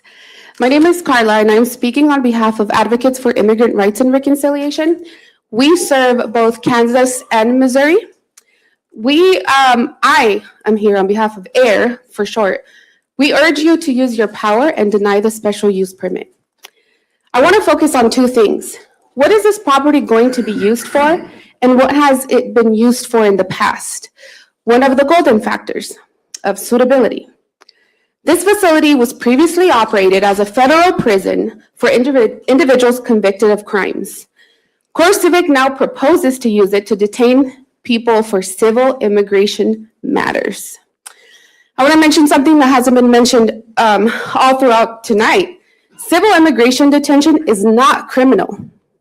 It's under civil law. These are individuals who have not been convicted of a crime. They are detained for administrative reasons, such as lacking a social security number. A facility designed and zoned for criminal incarceration is not suitable for this new purpose. I want you to consider that, please. National data confirms this distinction. According to track reports, TRAC, over 73% of people in immigration detention have no criminal conviction. That means the majority of individuals CoreCivic would jail here are innocent of any crime. Being undocumented is like failing to pay a small citation. We've heard this from attorneys. I'm not an attorney myself, but we heard from attorneys. It is a civil matter. It is not a criminal one. I want to make sure that is highlighted.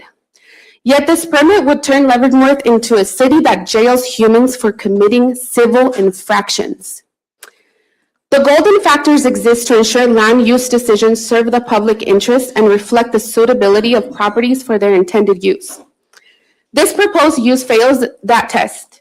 A facility designed for criminal incarceration should not be repurposed for civil detention, particularly for a for-profit prison.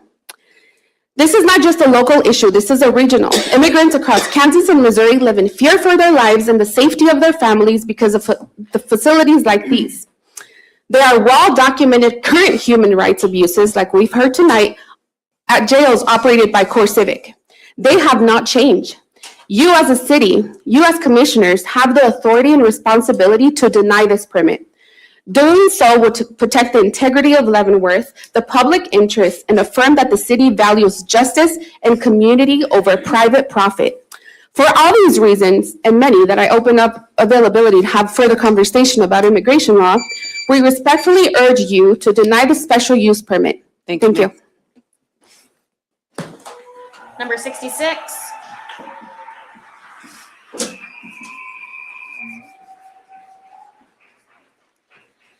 Hello, my name is Catherine Conrad. I'm here from Wichita, Kansas, 621 North Fountain, and I want to thank you all for giving me the chance to speak today and voice my opposition to the reopening of Leavenworth Detention Center. When I read that CoreCivic would be opening a facility in Kansas, the name sounded familiar. I'd heard before about misconduct reported at CoreCivic facilities, and it concerned me. But when I began to look further into the specifics of events that had occurred, I began to feel a growing sense of dread the more I read descriptions of understaffed facilities where assaults on inmates and staff have become commonplace, the Truesdale Turner Center in Tennessee, infectious disease outbreaks, the Eloy Detention Center in Arizona, detainees who report being made to work for as little as $1 a day or risk having necessities like toilet paper or soap withheld, the Stewart Detention Center in Georgia, a lack of sufficient medical care for inmates with disabilities, the California City Immigration Processing Center, or for women, including a pregnant woman, the now closed Dawson State Jail in Texas, people held in solitary confinement without cause, the Nevada Southern Detention Center, and the facility here in Leavenworth, a poorly maintained, poorly staffed center rife with violence. Reports describe stabbings, suicides discovered in showers, cell doors that do not lock, and poor access to hygiene and medicine.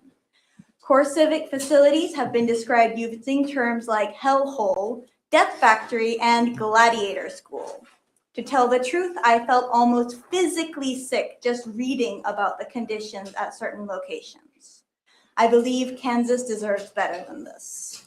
That is why I drove for 3 hours after work to be here, so I could give voice to my deep misgivings and strong objection to this reopening. I want to thank you again for taking the time to listen to my concerns. Thank you. Thank you, ma'am.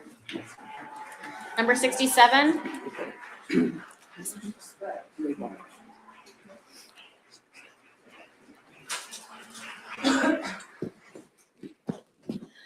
My name is Barbara Sonnemoser. I have been a resident of Leavenworth for 42 years. I am completely against the opening of CoreCivic in our town. Despite its name as a reception center, it is not a reception center. It is a for-profit prison. Dr. Phil McGraw is the person who is credited with often saying, the best predictor of future behavior is past relevant behavior. That statement applies to CoreCivic. Their past history speaks volumes. CoreCivic is a business that is not well respected or regarded in our country. It has a history of employing too few people to do the work. As a result, many employees have been physically hurt. I do not wish to see anyone in Leavenworth hurt temporarily or permanently hurt because of this organization's main goal of making money for itself. I am also concerned about any immigrants who would be incarcerated. CoreCivic is known for not supplying food or heat or air conditioning in its facilities. The conditions for which they are known are not humane. This is an established fact, again, based upon past history of their prison policies. Despite their assurances to the city, I do not believe they will change their policies. There are other considerations as well. If people are incarcerated here, their families will follow. You know this will happen. You also know as community leaders that Leavenworth does not have the infrastructure to house people who have no money. The churches in our town do what they can to feed the poor and the homeless. They already are stretched to capacity to feed people. There is no way they can also house the families of immigrants. What would happen? I believe that people who cannot feed or house their children will try to find jobs. But if they cannot find jobs, they would be forced to resort to theft. I believe that robberies and burglaries will increase. I believe crime will greatly increase as a result of CoreCivic operating in Leavenworth. The argument that it will increase employment is not worth the price it will cost this town. The cost? Employees put in danger for lack of safety policies, immigrants treated inhumanely, and families camped out on the streets. Thank you, ma'am. Please remember, because this is true, the best predictor of future behavior Thank you, ma'am. is past relevant behavior. Thank you. Thank you. Number 68.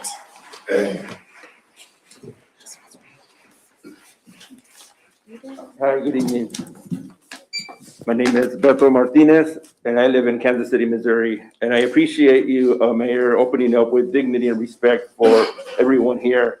And it's clear from the commenters in opposition to this SUP that it's very clear that the only criminals in this room are literally sitting here.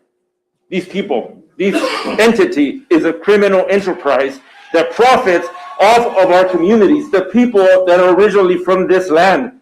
We are the original people from this land. I also want to say that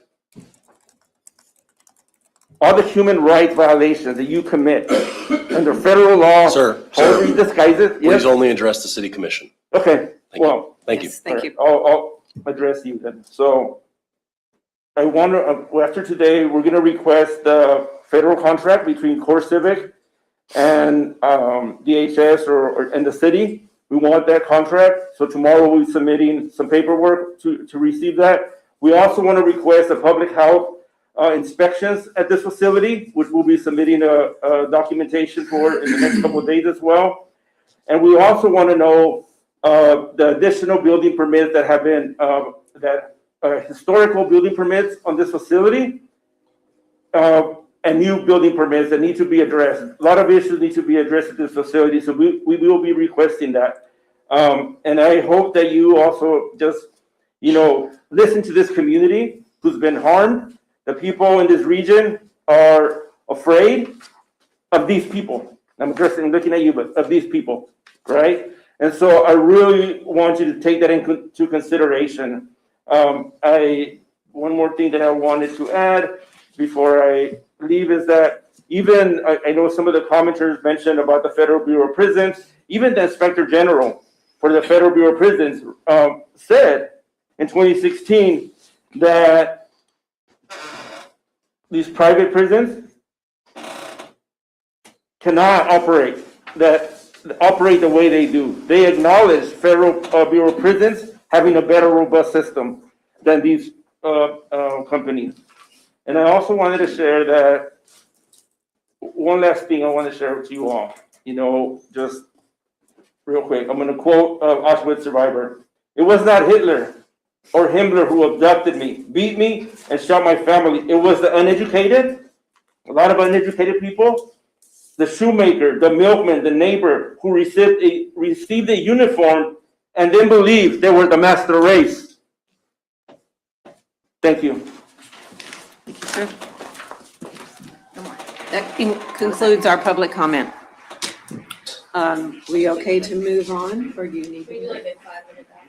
Yes, another 5-minute bathroom break. Thank you. Starting at 9:17. 9.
Sorry. I was starving. Would you like staff to begin, Mayor? Yes, please. All right. Please begin. Kim's going to start with kind of a general overview of just the zoning matters of things, and then I'll kind of take over from there.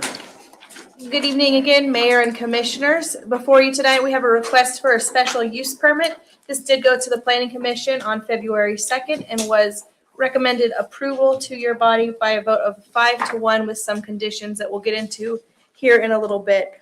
So the special use permit, as I mentioned, is for a detention facility in the I-2 heavy industrial zoning district. The future land use of this property does designate it as industrial. Surrounding uses include the federal VA cemetery to the north, a private cemetery to the east, single-family residential homes to the south, and a mix of industrial uses to the west. So that includes some things like service industry businesses, warehousing, and some offices. The property is approximately 20 acres in size, and the applicant proposes housing about approximately 1,000 detainees with 300 employees. And with that, I will pass it over to Scott, who will get into a little bit more of the procedural history and review of the application.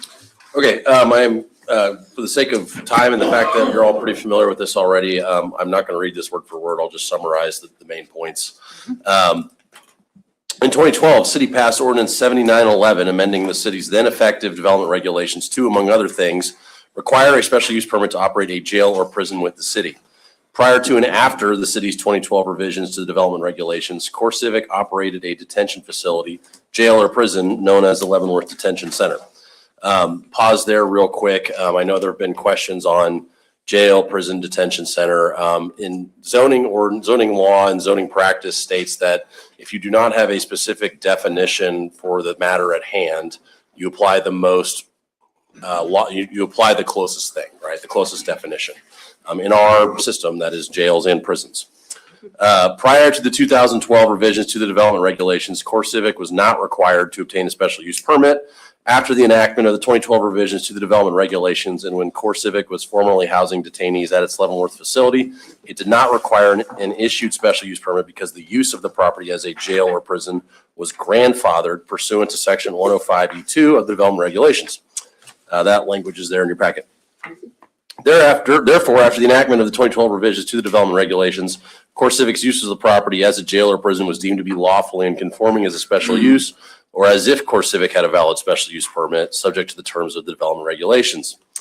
Then you see some language there on what discontinuance means and abandonment means based on our zoning ordinance. Based on that language, CoreCivic stopped housing detainees at the property and the facility on or about January 1st, 2022, and has not housed detainees there since that time. Around 2024, CoreCivic began engaging in conversations with the city about possibly reopening and housing detainees at the property pursuant to a contract that they had been negotiating with Immigration and Customs Enforcement. On February 21st, 2025, CoreCivic applied to the city for a special use permit for use of the property as a detention center, jail, or prison. Planning Commission hearing was scheduled for April 7th, and the City Commission meeting scheduled for May 13th and 27th, respectively.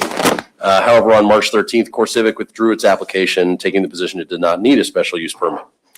Various instances of litigation between the city and CoreCivic then ensued. On June 4th, Leavenworth County District Court issued a temporary injunction against CoreCivic, essentially stating that they could not house inmates until such time as the court process is completed or a special use permit is granted. CoreCivic subsequently appealed that injunction to the Kansas Court of Appeals. Oral arguments were heard before the court on February 10th. No ruling has been issued as of yet. On December 4th, CoreCivic filed its current application for a special use permit. CoreCivic again states that it would be housing detainees at the property pursuant to a contract or arrangement it claims to have with ICE. It is important to note, however, as we've discussed before, CoreCivic is not ICE. Rather, CoreCivic is a private corporation and a federal contractor to ICE. Although CoreCivic has not advised the city of any other contractual relationships, CoreCivic could conceivably contract with other detention authorities, such as, for example, the state of Kansas. Proper notification was provided and the public hearing was held on February 2nd, and that leads us to today. So some of the past history that has led us to the recommendations that we are giving to you all tonight and that went through the Planning Commission on February 2nd. Again, I will summarize, and you have your packet in front of you there, and this packet is available online. In the last several years, the facility's operation before, this is a testimony from Police Chief Pat Kitchens. In the last several years, the facility's operation before it closed at the end of 2021, the Leavenworth PD encountered many significant problems in responding to reports of crimes, including violent felonies at the facility. Officers would be permitted to enter dependent on entirely who was in charge. Officers often were not allowed access at all and had to conduct interviews outside of the facility's gate. The Leavenworth PD needs access to all victims of crimes and witnesses to properly investigate crimes and complete reports that will help ensure successful prosecution. However, CoreCivic prohibited its employees who were victims of crimes from sitting for interviews with city police while the staff members were on duty. Instead, these crime victims were forced to provide a written statement to the holes of the facility's fence and then follow up on their own time. In one instance in November 2018, CoreCivic failed to report a death of an inmate to city police for 6 days. Crimes were often reported only because officers were already on scene dealing with another crime. CoreCivic staff refused to provide names of potential witnesses for several weeks at a time and routinely refused to turn over evidence such as photographs and weapons that were used in assaults among inmates and other guards. Again, more testimony there from Police Chief Pat Kitchens, but I will move on to testimony from Tim Guardado, our superintendent for the Wastewater Treatment Plant Division. From 2017 through 2021, the Wastewater Division received at least 4 separate calls from concerned citizens regarding malfunctions at the facility, and the city was required to submit 3 wastewater incident reports to the KDHE due to sewage spilling on the ground. This is important because multiple reports to KDHE about wastewater incident reports can impact the city's permitting process when we're talking about our wastewater treatment facility. So too many reports is bad. Now, the facility uses grinder pumps to process its waste. When the grinder pumps malfunction, the facility bypasses this equipment and redirects excess debris into the city's sewer system. The excess debris includes sheets, rags, and other large pieces of waste material that the city's sewer system was not designed to handle. The facility's discharge of excess debris has caused the city to divert up to 4 of its workers at a time to address the problem and required the city to pay at least 125 hours of overtime wages to its workers that it would otherwise not have incurred. We will have more on that later. Moving on. Okay, special use permits and findings. Again, I will talk about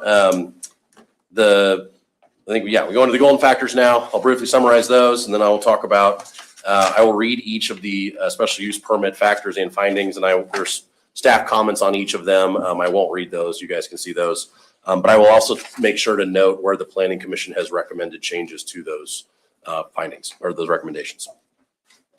First, the golden factors, again, from the case Golden v. City of Overland Park, and not due to any biblical application, list the golden factors as such. The character of the neighborhood was the first. We believe the character of the neighborhood is predominantly, it is predominantly institutional and industrial in nature, with limited residential located to the south. Properties to the north and east consist of cemetery uses, including a federally owned VA cemetery and a privately owned cemetery. These uses are low intensity and generate minimal daily activity.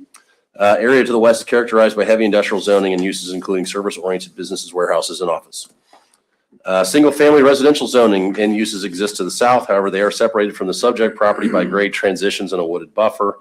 The subject property itself has historically been used for institutional purposes, including a former correctional facility. The historical presence of a correctional facility contributes to the established institutional character of the area. The proposed detention facility would be consistent with the established pattern of development and would not introduce a new or unfamiliar land use to the surrounding property. The zoning and uses of nearby property. Subject property is zoned I-2 heavy industrial, as are the properties to the west, which are developed with industrial uses such as a lawn service company, electrical contractor, warehouses, storage, and office buildings. These uses align with the intent of the I-2 zoning district. The property to the north is unzoned and federally owned, operating as the VA cemetery, while the property to the east is zoned A1 agriculture through Lansing zoning code and developed as a cemetery. These adjacent uses are generally compatible with industrial and institutional development due to their low traffic operations. Properties to the south are zoned R2 single unit residential, again through Lansing's code, and developed with single family homes. The single family properties are physically separated from the subject property by existing topography and vegetation. So given the surrounding zoning, land uses, historical site context, and natural buffering from the residential development, the proposed detention center would be an appropriate use for the property. The suitability of the subject property for the uses to which it has been restricted, that is whether the property can be developed as zoned, would be your second golden factor. The subject property was historically developed as a jail or prison, and the former buildings for that use remain on site. Given the specialized nature of the existing structures, adaptive reuse of the site for other permitted industrial uses would be limited and require substantial renovation or demolition. In contrast, reuse of the site as a detention center optimizes the functionality of the existing structures without the need for significant site disturbance or construction. Third golden factor, the extent to which removal of the restrictions will detrimentally affect nearby property.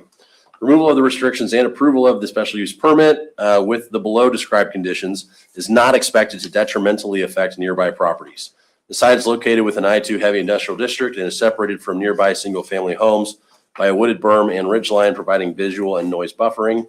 Special use permit would all allow continuation of an institutional use compatible with surrounding development.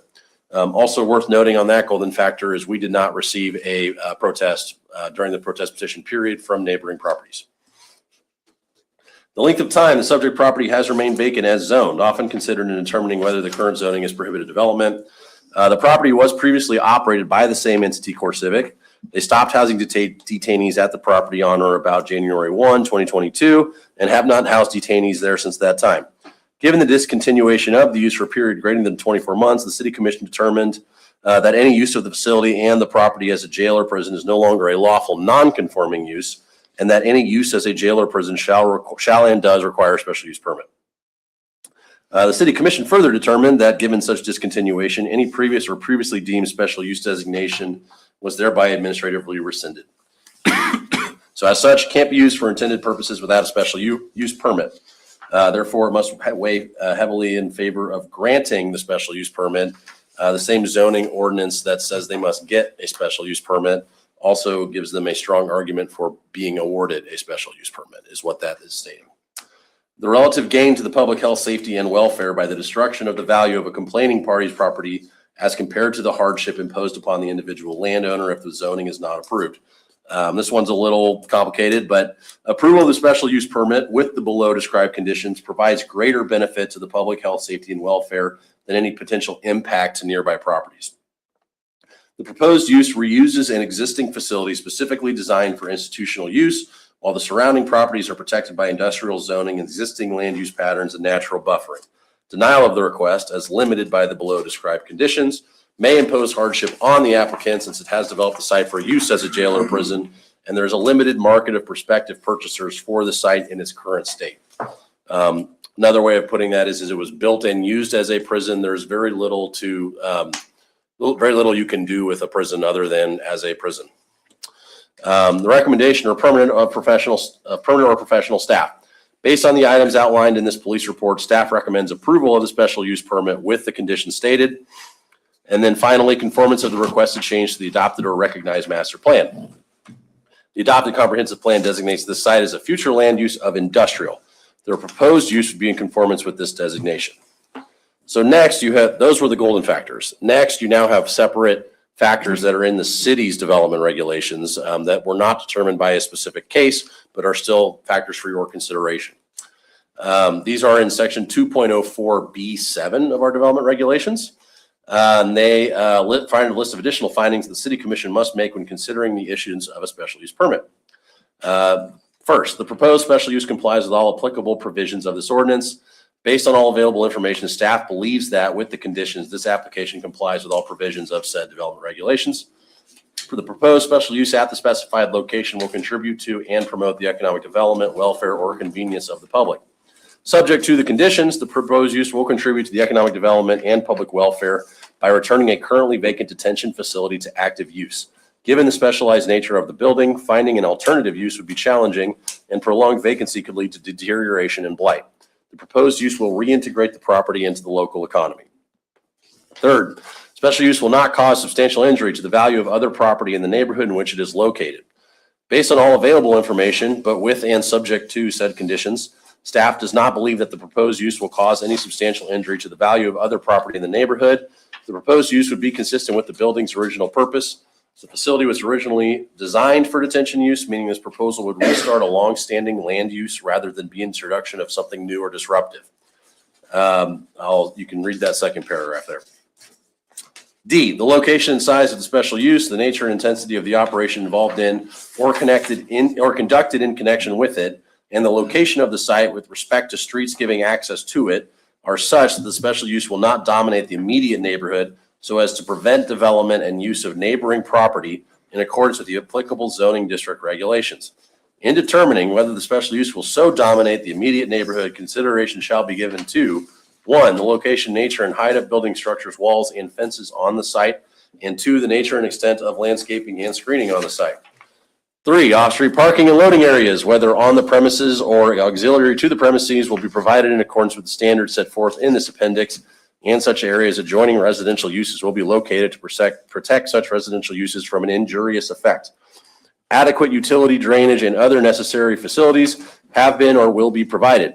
5, adequate access roads or entrance and exit drives will be provided and shall be so designed to prevent traffic hazards and to minimize traffic congestion in public streets and alleys. Staff's recommendation here is the location and size of the special use, the nature and intensity of the operation involved in or conducted in connection with it, and the location of the site with respect to streets giving access to it are such that the special use will not dominate the immediate neighborhood so as to prevent development and use of neighboring property in accordance with the applicable zoning district regulations. The facility is being repurposed with an existing structure designed for detention use, avoiding the need for large-scale modifications or expansions.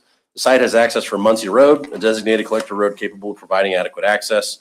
Through the below listed conditions and the performance agreement, CoreCivic has shown a willingness to work with City Public Works to ensure proper sewer infrastructure management, preventing further strain on city services. Similarly, through the conditions and the performance agreement, clear protocols are established for law enforcement activities, including for calls of service to ensure minimal disruption to the surrounding community and address any difficulties. Any questions on those before I proceed to the actual recommendations? That's really just an excuse for Any me to drink questions? water. No? Okay, please proceed. an excuse, Scott, just do it. I was trying to be sneaky. Whoever wrote these didn't think somebody would have to read them out loud. All right. Special use permit recommendations. Again, I will just read the recommendations and your staff analysis. You can follow along, and if you have questions, we'll be happy to provide any further details. First, CoreCivic shall operate the property and the facility in accordance with the special use permit, the city's development regulations, and all applicable federal, state, and local laws related to the property and the facility. CoreCivic shall obtain and maintain all proper licenses required for operation of the facility. Second, promptly following the effective date of the special use permit, CoreCivic will diligently pursue accreditation of the facility from the American Correction Association Commission on Accreditation for Corrections. CoreCivic shall achieve such accreditation with 18 months of the effective date of the special use permit and provide the city with a copy of the certificate of accreditation documenting the same. Third, CoreCivic shall operate the property and the facility in accordance with the national detention standards promulgated by the U.S. Department of Homeland Security, Immigration and Customs Enforcement, revised 2025, or such standards as may be required by any current or subsequent detention agreement, and 2, in accordance with the expected practices, in quotes there, set forth in the performance-based standards and expected practices for adult local detention facilities, 5th edition, May 2023. Published by the American Correctional Association, as the same may be amended. Fourth, and here is our first where the Planning Commission made a recommendation for change. CoreCivic will provide the city, its agents, and employees access to the property and the facility within 2 business days. That's Planning Commission's change. Upon prior written notice to monitor compliance with the conditions of the special use permit and the performance agreement defined below, and to perform inspections as required to maintain proper licenses required for operation of the facility. The city, its agents, and employees will be permitted to reasonably document such access and inspections, provided that subject to city rights or obligations under applicable laws, the city shall reasonably comply with such measures and protocols for the protection of detainee privacy and facility security as may be reasonably be required by CoreCivic and or those entities with whom CoreCivic contracts to provide detention services. And further provided that CoreCivic shall provide the city with written copies of such requirements, measures, and protocols for access and inspection currently in effect at the time of such request for access and inspection. Fifth, only adults aged 18 and older may be detained in the facility. Sixth, within 5 business days after written city request, CoreCivic will provide a roster to the city of all detainees at the facility. City agrees that to the extent permitted by law, such records may be held by the city as correctional records, subject to KSA 45-221-829 of the Kansas Open Records Act as amended. Notwithstanding the foregoing, city acknowledges and agrees that roster release may be subject to prior consent of any applicable detention authority, and the period for CoreCivic's performance under this condition shall be extended for such longer time as is reasonably necessary to obtain such detention authority's consent, provided that CoreCivic has requested such consent and provided the city with a written copy of such request within the above stated 5 business days. Seventh and second Planning Commission recommendation. Special use permit will be issued for initial term of 3 years, down from 5, commencing as of the effective date of the special use permit, and subject to the development regulations and any legislative or quasi-judicial determinations within the purview of the city and/or its governing body, shall be subject to continuation for additional terms of 5 years. Nothing herein shall preclude the city from exercising its rights or remedies under the development regulations regarding review, payment of annual special use permit fees under section 2.04C of the development regulations, such fee currently estimated at $25 per annum, discontinuance, violation, revocation, or rescission of the special use permit or the use of the property or the facility, including but not limited to those under section 2.04C and 2.04D of the development regulations. Eighth, as provided in CoreCivic's letter of intent to the city dated December 4th, 2025, and submitted with the special use permit application, and unless otherwise ordered by a court of competent jurisdiction, or unless the detainee resided in the city of Leavenworth at the time such detainee was detained, no detainees will be released directly into the city of Leavenworth. Except as set forth herein, all detainees processed through the facility will be transported or have their transportation arranged by CoreCivic, whether through a detention authority or otherwise, to Kansas City International Airport, Kansas City Union Station, or to the nearest office of the detention authority not located in the city of Leavenworth, Kansas. Ninth, at any one time, the facility shall not be used to detain or house more than 1,104 inmates or detainees, its rated capacity. Notwithstanding the foregoing, to accommodate a request for surge capacity, CoreCivic may detain or house inmates or detainees in excess of such capacity only upon prior written approval by the city of Leavenworth Fire Chief.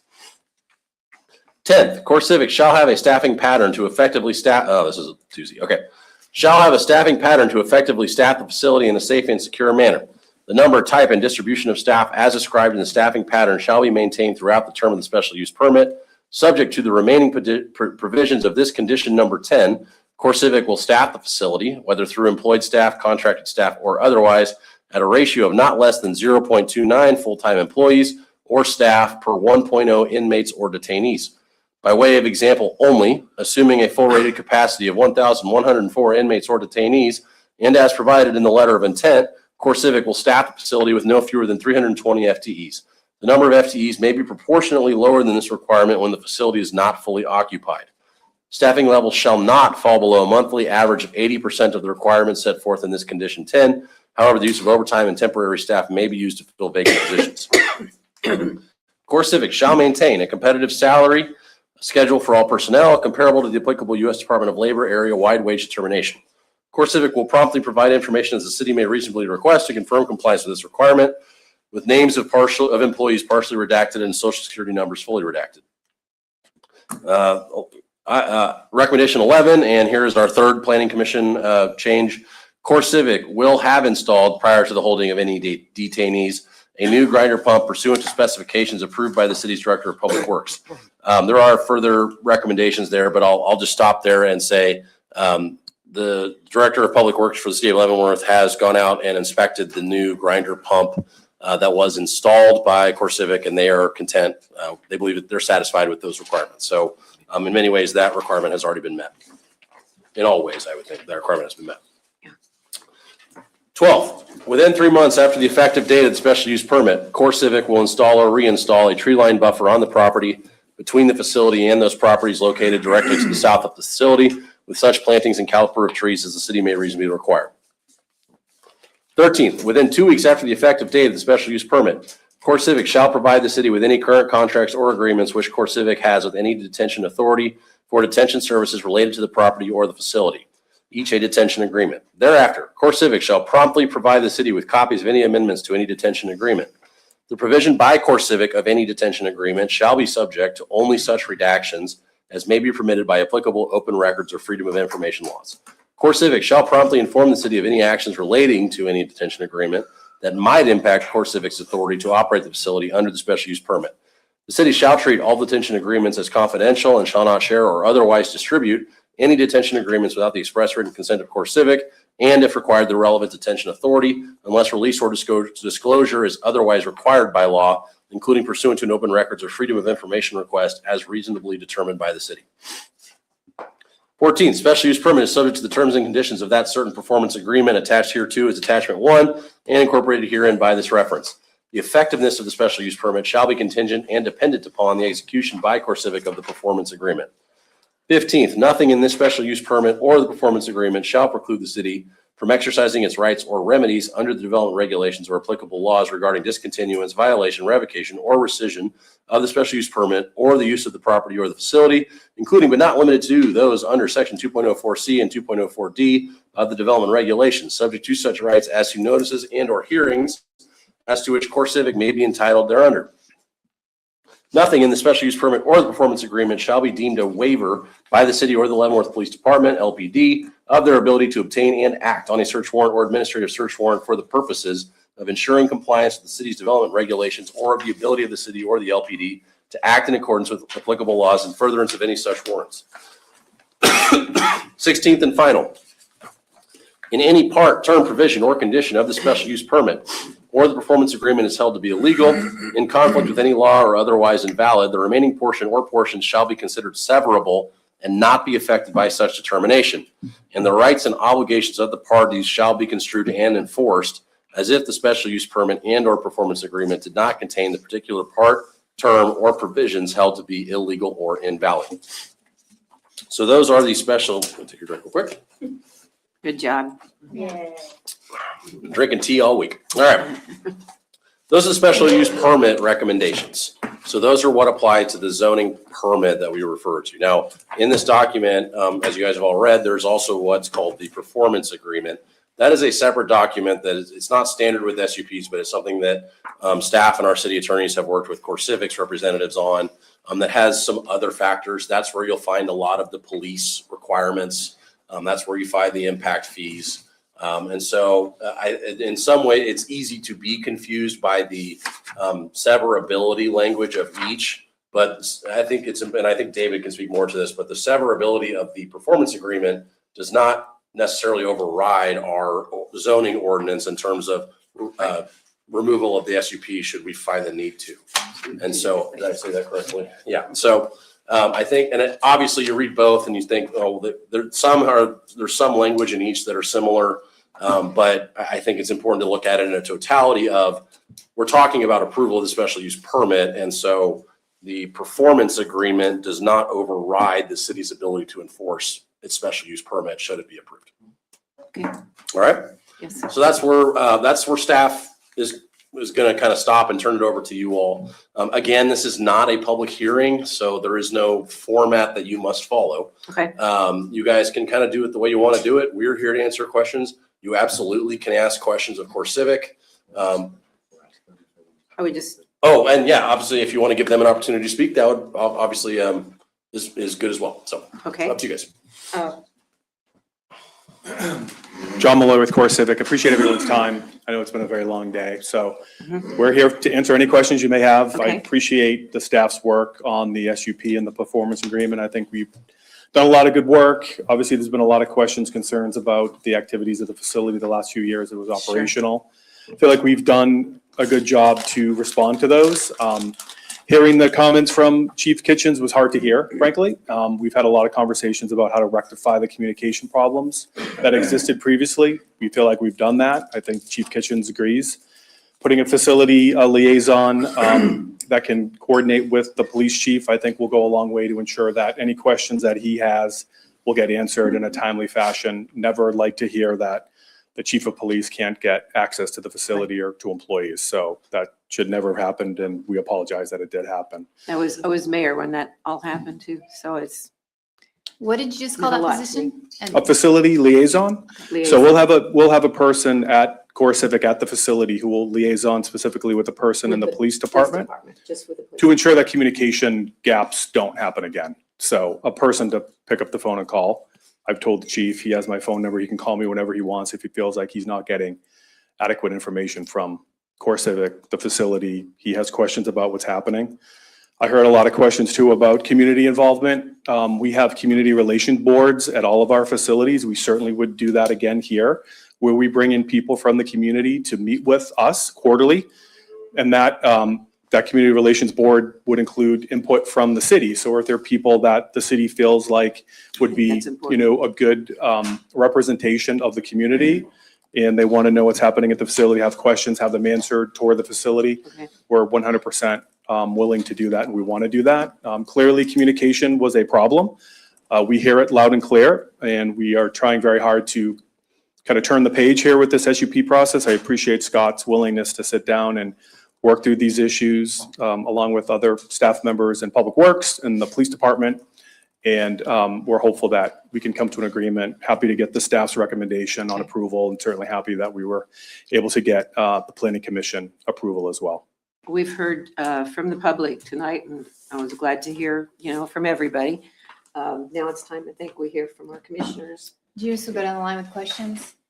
Question or comments, or where do you want to go with this? Discussion? I'd like to see us go down the line because I think we all have some questions we'd like to ask CoreCivic. Why don't you? And would then you like I to think we start? can discuss it between Yes, us. let's do that. As we've gone through and listened, I know that getting the ACA accreditation is going to be one of the factors. How many of your other facilities are ACA accredited? We have 60 facilities. I would venture that 95% or more of them are accredited. If they're not, they're probably managed only facilities that we don't own. So a lot of the accreditation has to do with the physical plant, but we're confident that we can get ACA accreditation at this facility. And in fact, it's a requirement of our contract with Homeland Security that we do. So if we don't get accreditation with them, we could lose that contract.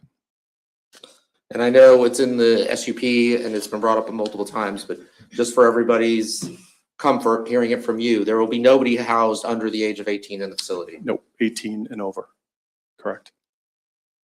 One of the things that Joe Rogers said at the Planning Commission meeting that I thought was interesting, and he wasn't allowed to address you, so I'm going to ask this question. It seems like there's an attempt to do better at this facility. Is that an attempt to do better at all of your facilities? What makes Leavenworth different? Well, clearly we want to do better at all of our facilities. Corrections is a very hard industry, obviously. Specific to Leavenworth, we feel like a couple of things. Number one, communication was clearly a problem. Number two, we feel like we have the leadership at the facility. You heard our employees come and talk to you. I think I was very impressed by what they had to say, speaking about the training that's occurring at the facility, their ability to go out to other facilities to learn on-the-job training before this facility actually ramps up has been kind of a silver lining in this whole process, because the facility has taken so long to ramp up. We've been able to get those folks trained in other places. Better than before, yeah. Yep. And then the salary structure that we've put out there, $28, $25 an hour. We've gotten a lot of applicants. We've already hired 150 people that are working at the facility right now. We've got another 120 that are ready to get hired, assuming the SUP is approved, and we have 1,000 folks in the pipeline to address issues related to turnover. So we feel like the salary structure that we've put out there has created a pipeline where we feel like we can address issues that have occurred in the past related to vacancies and turnover. Clearly, COVID was a problem. Clearly, when the contract was going to be terminated, we lost a lot of employees because they knew that contract was going away and they tried to find another job. So that just became a very difficult situation to continue the operation while you were losing staff. It's not an excuse, it's just what happened at the time. I've heard Chief Kitchen say, I don't want to speak for him, that the last 2 years were not good. Prior to that, he didn't feel like there were that many issues. We want to get back to that time frame and improve on it. Okay. I have a question about staffing. How does the monthly average staffing requirement ensure consistent staff detainee ratios across the day and night shifts? Surely we've got several, jails, detention centers, prisons here in town, and they're short-staffed. Right. So what makes you different? Like I mentioned the pipeline, and I mentioned the salary, and I know that if this SUP is approved, then the Lansing facility, they're going to see their correctional officers' salaries increase as well, because we don't want to be drawing from other industries. I think we've got 50% or so of the staff that we've hired locally, but we're also, because we're a large organization, we have employees in 20 other states. We can draw folks from those facilities and come here, but we've made it clear to those folks that are moving that they need to live here permanently in Leavenworth. So it's not going to be a situation where we're shuttling people in and out from other facilities on a temporary basis and you've got this consistent churn of people. We want to have consistency in the staffing, and you're only going to do that if the people are living there on a permanent basis, and that's what we're requiring of our folks. Okay. So we're not going to be perfect. Clearly, there's going to be issues, but you need to get it right on the front end, and we feel like we've done that with the salary structure and the pipeline that we have available to us. Okay. One of the most compelling stories that I've been following for the last year is Marsha, and she was here tonight. She was permanently disabled after being attacked because you guys were understaffed. And she's not been able to recoup any damages from CoreCivic. How will you, if that happens again, how will you compensate for the care that someone would need, or for the staff, the detainees or families who are injured or could be injured again? You hate to hear those stories. I'm not familiar with the story. I'm not familiar with the settlement that was offered to her. It wasn't offered to her. As far as employees getting hurt on the job, we never want to see that happen. And we do everything we can to ensure that they're made whole, they're getting the services that they're required. So I can't speak to that particular case, but I can certainly go back and look at what happened in that particular situation and see if there's something we can learn from it, surely, and then get back to you when we discuss this again on March 10th, or certainly before that via email. Okay, thank you. Of course.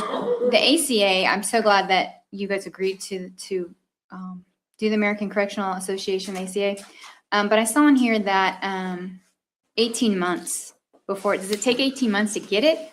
Or It does. If it does, are you going to be, so when I read some of the ACA requirements, like a lot of people came and asked, will you have translators? Will there be, will they get a 10-minute call? Will their families be able to find them? And those Yes. are things that are in the ACA, but if it's taking you guys 18 months, are you going to implement some of those things right We're away? going to implement everything on day one. It takes Okay. 18 months for this group to come in and audit all of the paperwork and everything else that happens, because the facility is just ramping up. So it's not a question of 18 months, we're going to start following standards. We're going to start that on day one.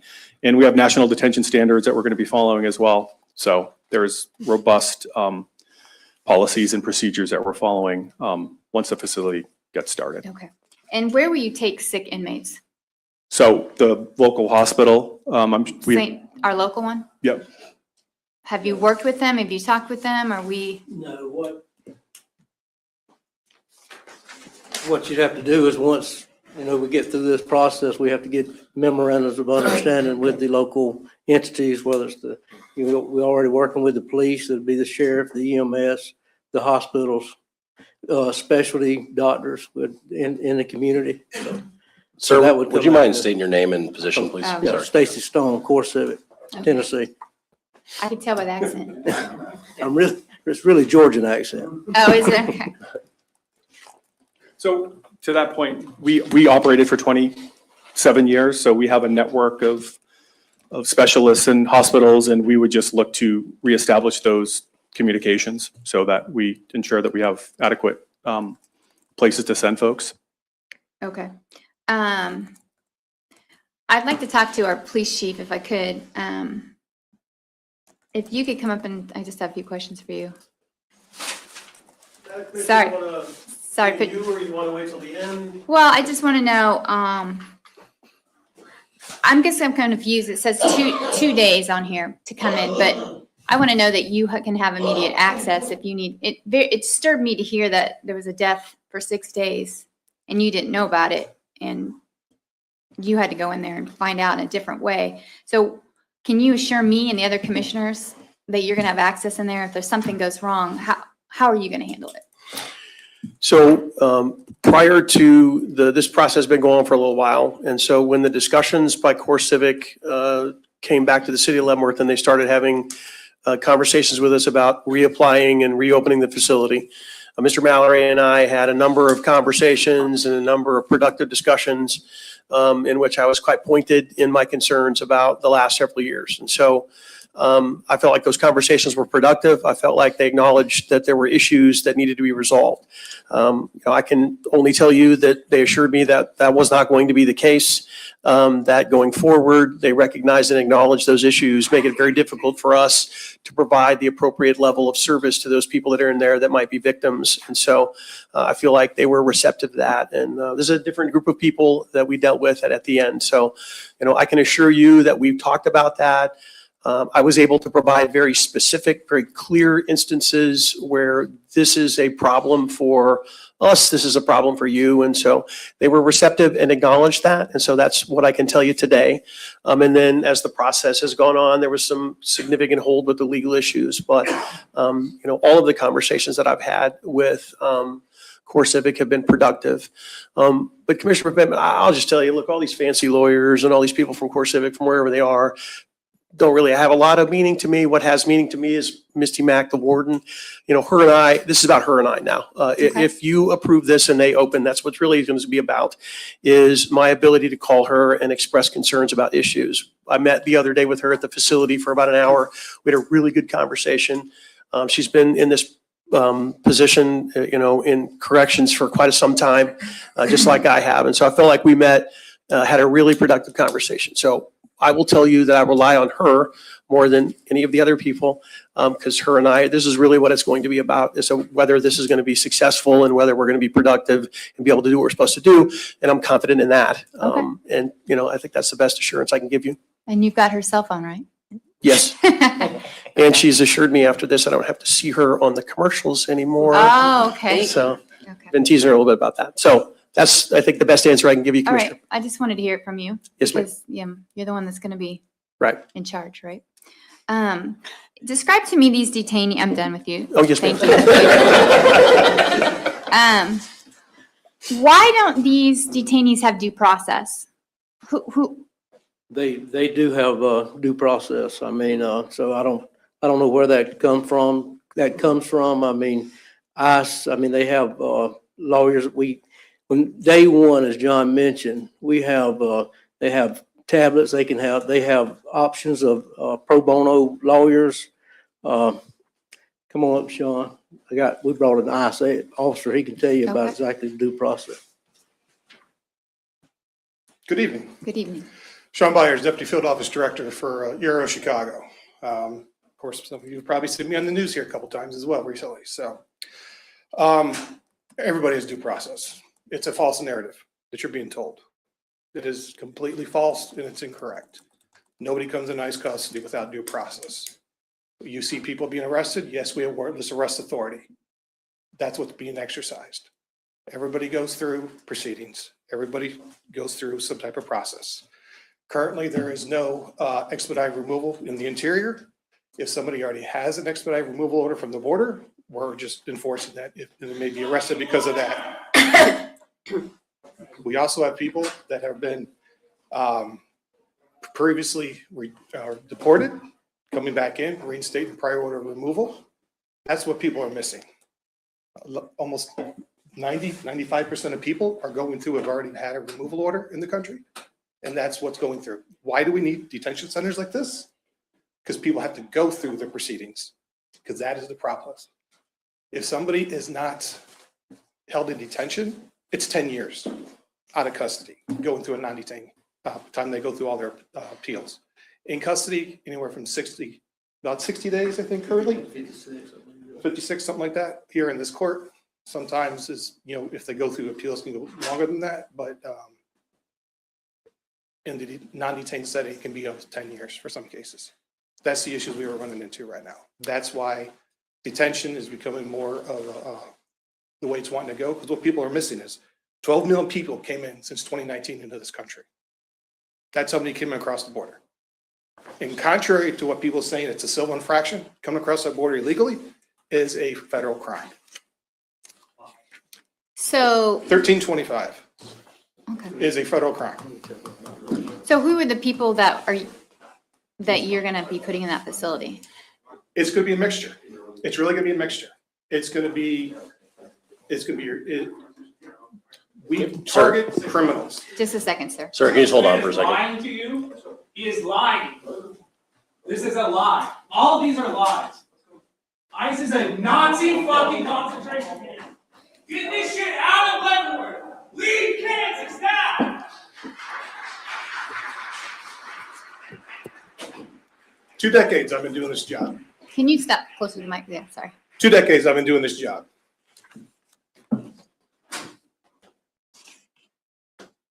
The same day I was on the news, Fox News, for when I did the ride along. I was on Fox News as the ride along under President Obama. I've served 4 different presidents doing the same job. For people saying this about us now, nothing's changed about how we do this job. Nothing's changed. There's just more people doing it now.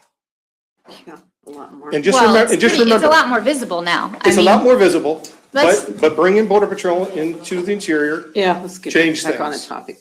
That's a different Back to thing. topic. Let's That's a get back different to thing. topic. But We're not gonna- let's not get into that. We're not gonna. But right now, to answer your question, it's a mixture of people. You have criminals. Typically, we target criminals, but in pursuit of those criminals, we encounter other individuals. That's sometimes that's why we have such a high percentage of they call non-criminal, because they haven't necessarily been convicted of additional crime beyond coming into the country. They still go through a due process. That's what people are confusing. When we arrest those individuals, they go through a proceeding. And that's what they go into these facilities for, is to be able to have their time in front of a judge. So you're telling me that they can't be at home doing this because it takes 10 years, but if you put them in this detention center, it only takes 90 days. 60 to 90 for most of them, yes. Okay. Will you, and I guess this is an ACA compliance, so you said some of them have committed crimes, but most of them haven't. Are you going to separate them from the civil, from the? Yes, we do have it. Yes, we do have it. We do have a rating system, and we have them separated based on their, beyond being just here legally, we do have a rating system, and we have them separated. We require them to have them separated in housing, just like you do in any other facility, any other detention facility or jail or prison. We have the same rating. They have to be separated, so you have, lower level criminals or in your ag felons completely separate. And we do the same type of system. And do you keep the women and the men separated? Yes. Yes. Okay. My last question is, and I guess this might be for our staff, but what's going to be the consequence for CoreCivic if they're found in violation of ACA accreditation standards? So will the city be required to, what's our role in it if we find that they're in violation? Do we independently decide that? Or, I mean, what if we find out that they're in violation? What can the city do? Call me. Yeah, it's part of their contract Okay. also. Call me. So it's a requirement of our contract to be ACA accredited within 18 months. So, that'd be a breach of contract. If you have a critical incident, FRIA or death in custody, that chief should not take 2 days to get in that facility. Well, that was one of my concerns. I mean, why 2 days? But Well, I believe when we made that golden rule on that, that wasn't pertaining to the chief. No, The chief would have Yeah. 24-hour access. we can have 2 days. Okay. But for the chief, it's The, different. Right. there is a little, so the 2-day requirement that got changed from within reasonable by the planning commission, whatever that language was. A lot of that pertained more to non-police functions that the city would still need access to the facility for, like, this is such a banal example, but they put in a new oven range for their kitchen that we need to inspect.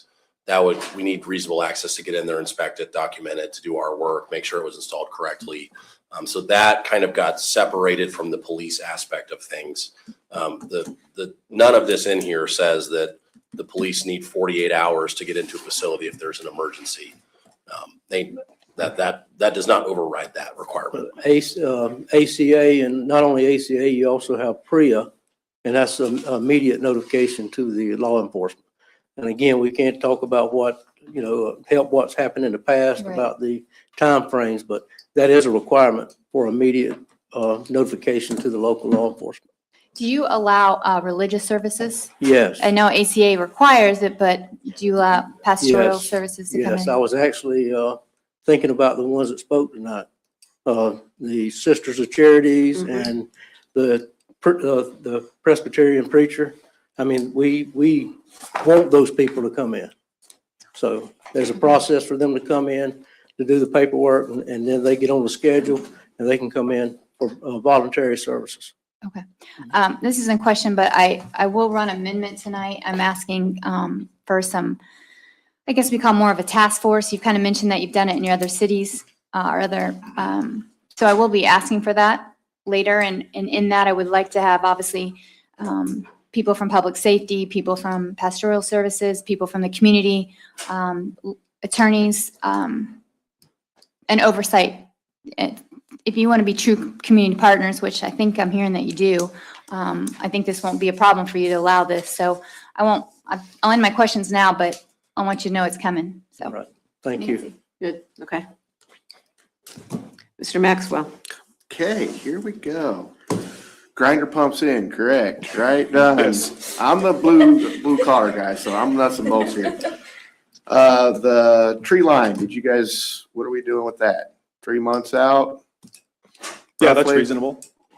Okay. What kind of medical staff do you have on hand? We have doctors, dentists, mental health professionals. We have basically our own medical unit inside of the facility.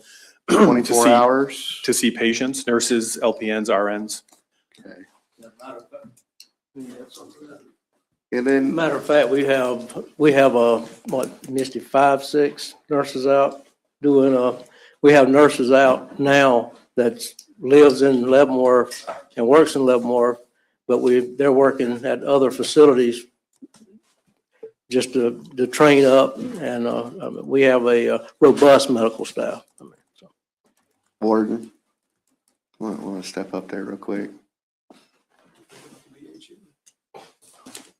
So from the time they get there, just kind of give us a rundown of what happens. From the time that detainees get into the Yes. facility. So we have an intake pod that's set up right now. So we'll bring the male detainees down to one of our open housing units where they'll get a meal. They can watch TV while we're bringing them through the intake process. So we'll have multiple officers that are set up at officer stations going through the booking process. And then we'll also have medical on site. So as soon as they get booked into the system, they'll start the medical process. And then we'll go through their property, inventory all their property, and then we'll get them housed in their housing unit. So part of the booking process is the classification that they were referring to. So there's a classification process to make sure that we're classifying the lows and the low mediums with themselves, and then the highs and the high moderates separate. So typically there's like a violence indicator for your highs and your high moderates. And then the females, we have a separate intake area that we'll house them in until we get them through the booking process. And they're housed separately as well. So they have a housing unit. And I think a few of you came and took tours and were able to see the female unit is pretty self-contained. So they have their own laundry, their own medical unit, own barbershop and everything. So there's very limited reasons for them to have to come out and be in the corridors or anything with the male detainees. So if there's a reason to bring them to the medical unit for like dental or any other reasons to see a physician, then we do a cease movement and move them through the hallways so that they don't have any interaction with the male detainees. And then within a typical day, we have mental health services, we have a substance abuse program facilitator. So we're addressing those types of needs that they may have. We also have translation apps so that if our staff aren't able to translate for them, we have translation applications that we can deploy out to the housing units so that they have all the different languages and we're able to appropriately communicate with them. I think I showed you guys in the units, the library, the law library, they have access to video game systems, library books. The tablets have different programs on them. There's different movies and different things that they have access to on the tablets. And then we also, they alluded to the process for the courts. We have the video courts that they have access to the judges, and then they also have video access to their attorneys. So we have attorney-client rooms all throughout the facility, different rooms, so that we can get them in contact with their attorneys, and then also their court hearings as well. A typical detainee stays how long? So the average length of stay is supposed to be about 51 days. That's gonna depend on where they're at in the court process and you know, what's going on with their deportation status, but that's supposed to be the average length of stay. That's a fresh case. Now not saying anything other than it may or may not happen, but if you guys do open up and in 2 years somebody shuts you down, what happens to all the inmates or the detainees? Say the government decides to go, well, yeah, we're done again. They would be absorbed in other facilities across the country, whether it's other private facilities or other government facilities. I know a lot of people know that we have other ICE detention or ICE detainees right here in Leavenworth already at other facilities. So they would just be absorbed to other facilities that house ICE. Perfect.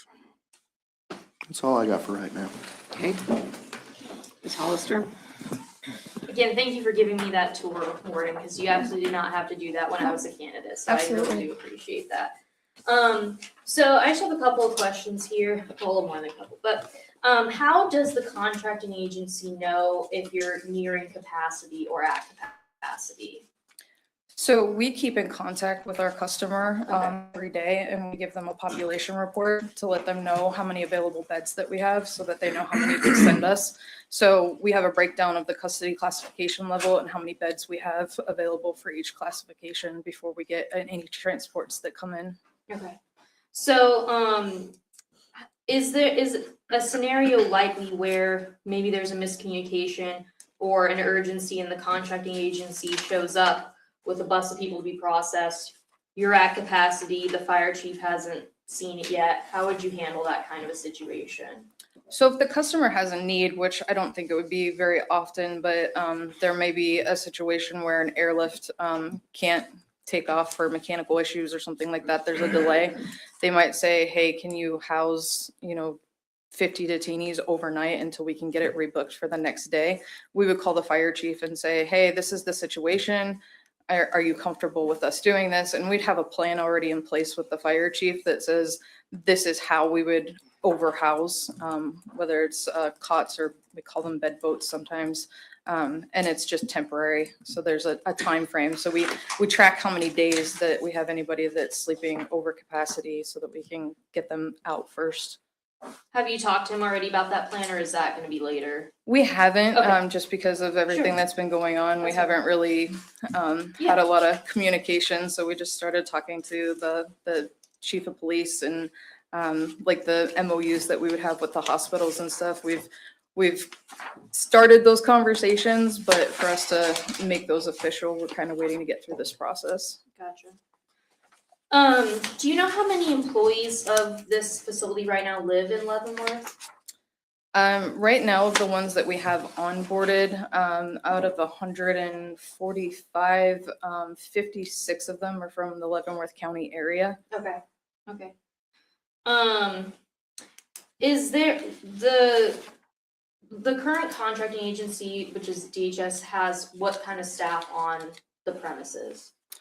So as of right now, there's supposed to be 7 detention officers that will be in daily contact with the detainees, letting them know where they're at in the process, going through all of their paperwork and communicating with them, plus a supervisor. And then we'll have some additional case processing specialists that we're in the process of hiring. So there will be 14 case processing specialists as well. Okay.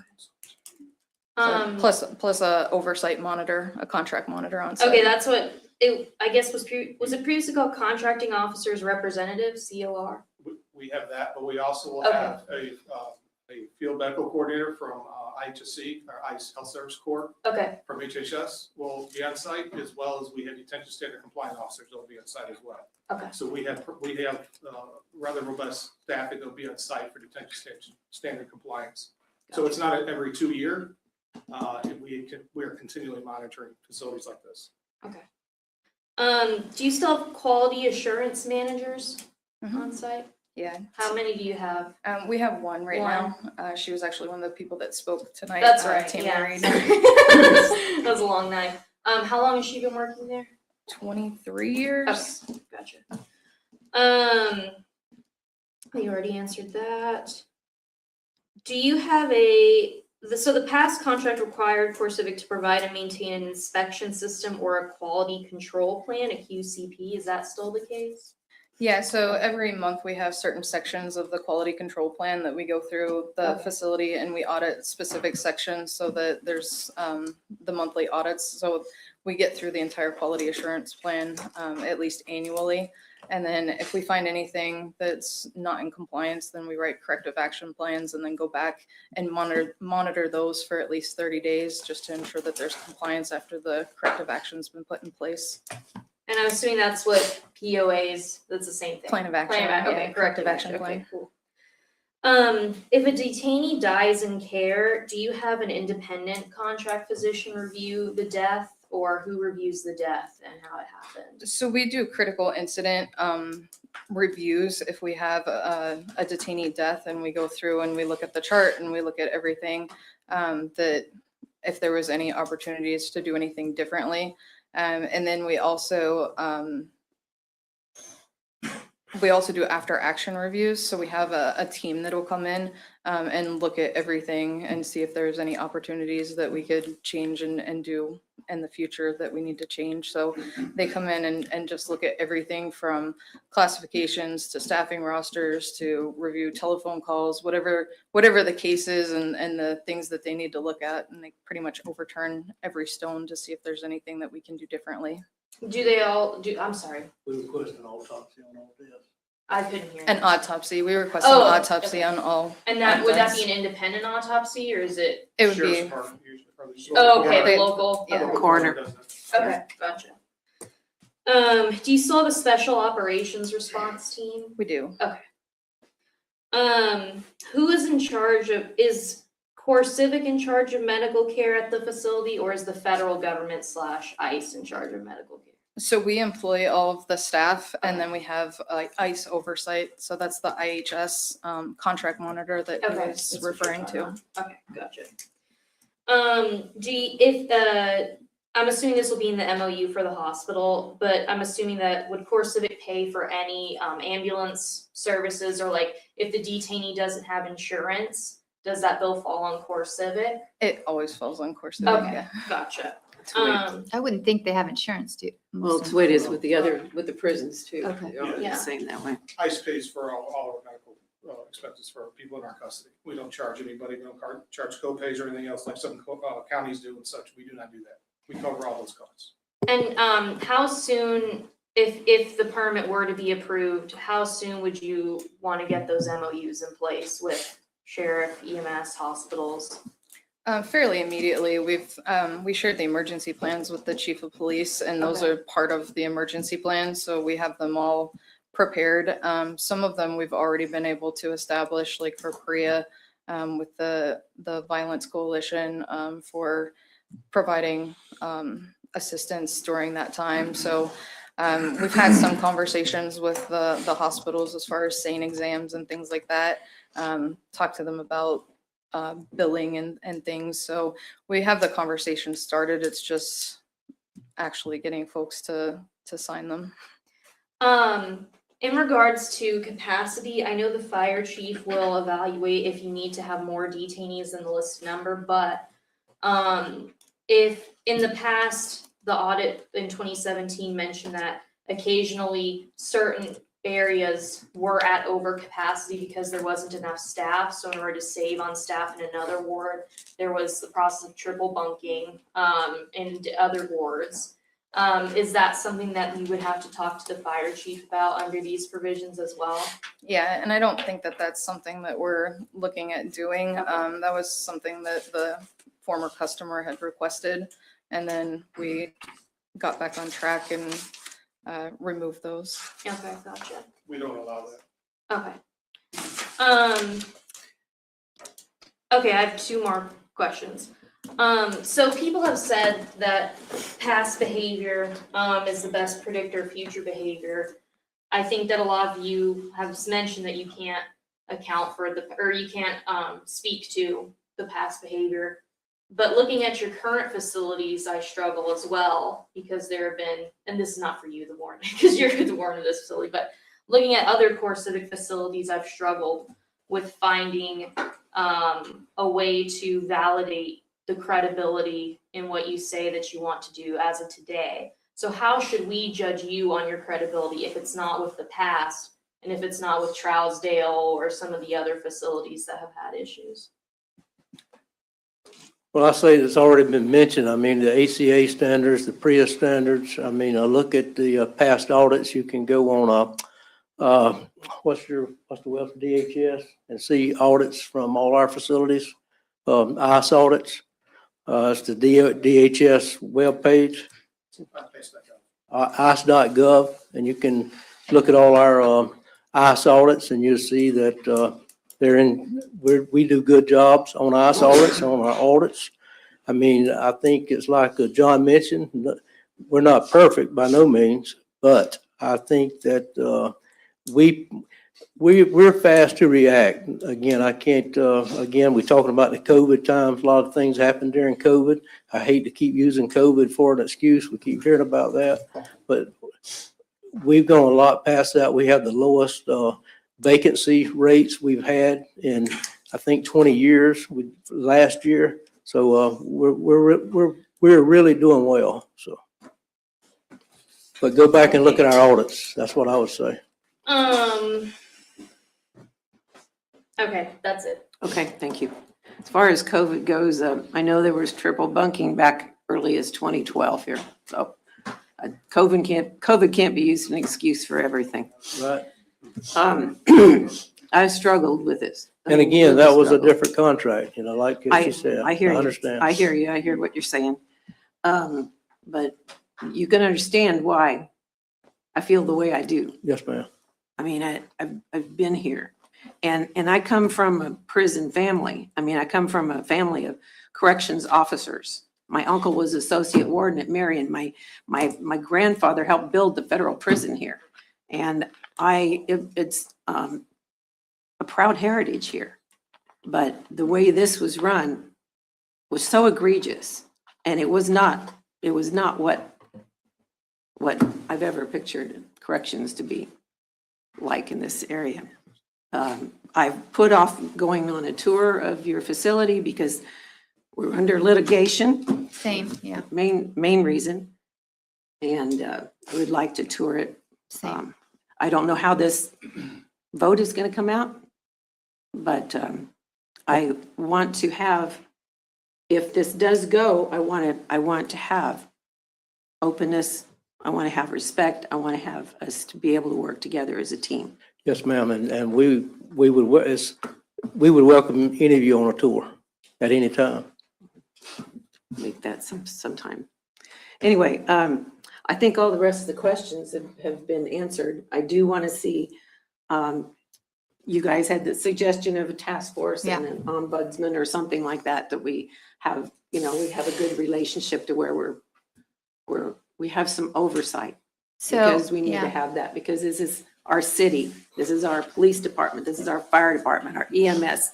We need to have some skin in the game here. So I hope that we can do that, if this moves forward. I would like to ask that we have a municipal oversight body, so whether that's a task force, that it's an independent body that can be established to have active members of the Leavenworth community, with, of course, members of the CoreCivic on that, put that into our agreement. So like maybe number 17, that does monitoring of CoreCivic. We're allowed to do independent inspections within the SUP requirement, so that we can identify or mediate any negative community impacts. If there's rumors, we got texts today, you guys got buses out there, right? So people are worried that you're bringing them in already. Well, that task force could handle that. I'd like to have people, clergy member on there. I would like to, so maybe sister charities like you talked about, community members, city staff, commissioners. Who am I missing, guys? Police department. Police department. And that maybe we meet monthly as a task force, and then those numbers get reported back, what's going on inside, to the commission to the task force, and then quarterly, we'd like you to come and talk to us. Like, I would like for you to. Your departments too. Yeah, your departments. Department heads Yeah. as well. I would like for you guys to come and report to us, because,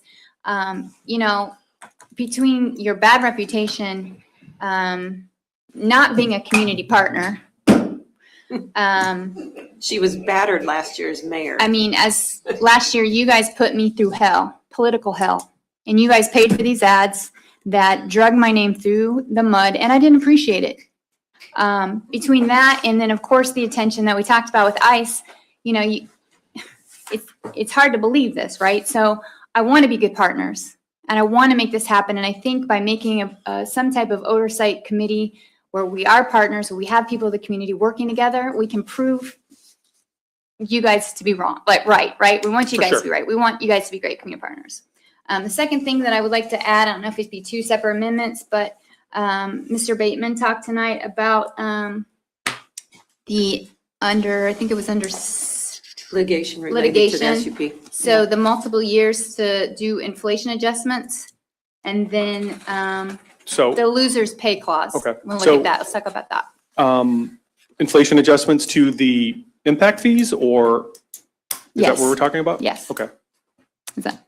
I think that, And then the performance contract revoked, so like if the losers pay clause. So if, Litigation, yeah. yeah, do Ms. litigation. Pittman, I may have some thoughts on that. That Okay. might be appropriate for us to Yep, let's discuss talk in about that. executive session. Okay. Right If now? that's- If you'd like to go To do into that this executive evening. session or but at some point, but I would like to have that discussion How with long you. would we need? 15 minutes, 10 minutes? 10 minutes. Okay. Thank you, ma'am. Is it okay if we do this? All right. I move the city recess into executive session for 15 minutes for the purpose of 10 minutes, for 10 minutes. I just said 10 minutes a while ago, sorry. For the purpose of discussing zoning matters in consultation with the attorney, which would be deemed privilege in the attorney-client relationship pursuant to KSA 75-4319B2. The city commission, city manager, planning, community development director, and the city attorney will be present. The open meeting will resume at 10:40 PM. Second. It's been moved and seconded. Please begin voting. Aye. Oh, aye. Aye. Aye. Aye. All right, we're in executive.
Now I'm getting cold. Joe, so this is the last word.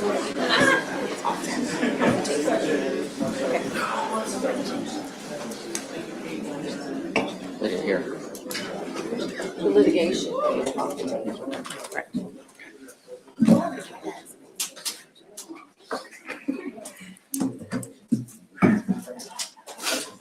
Okay, we are back. It is 10:40.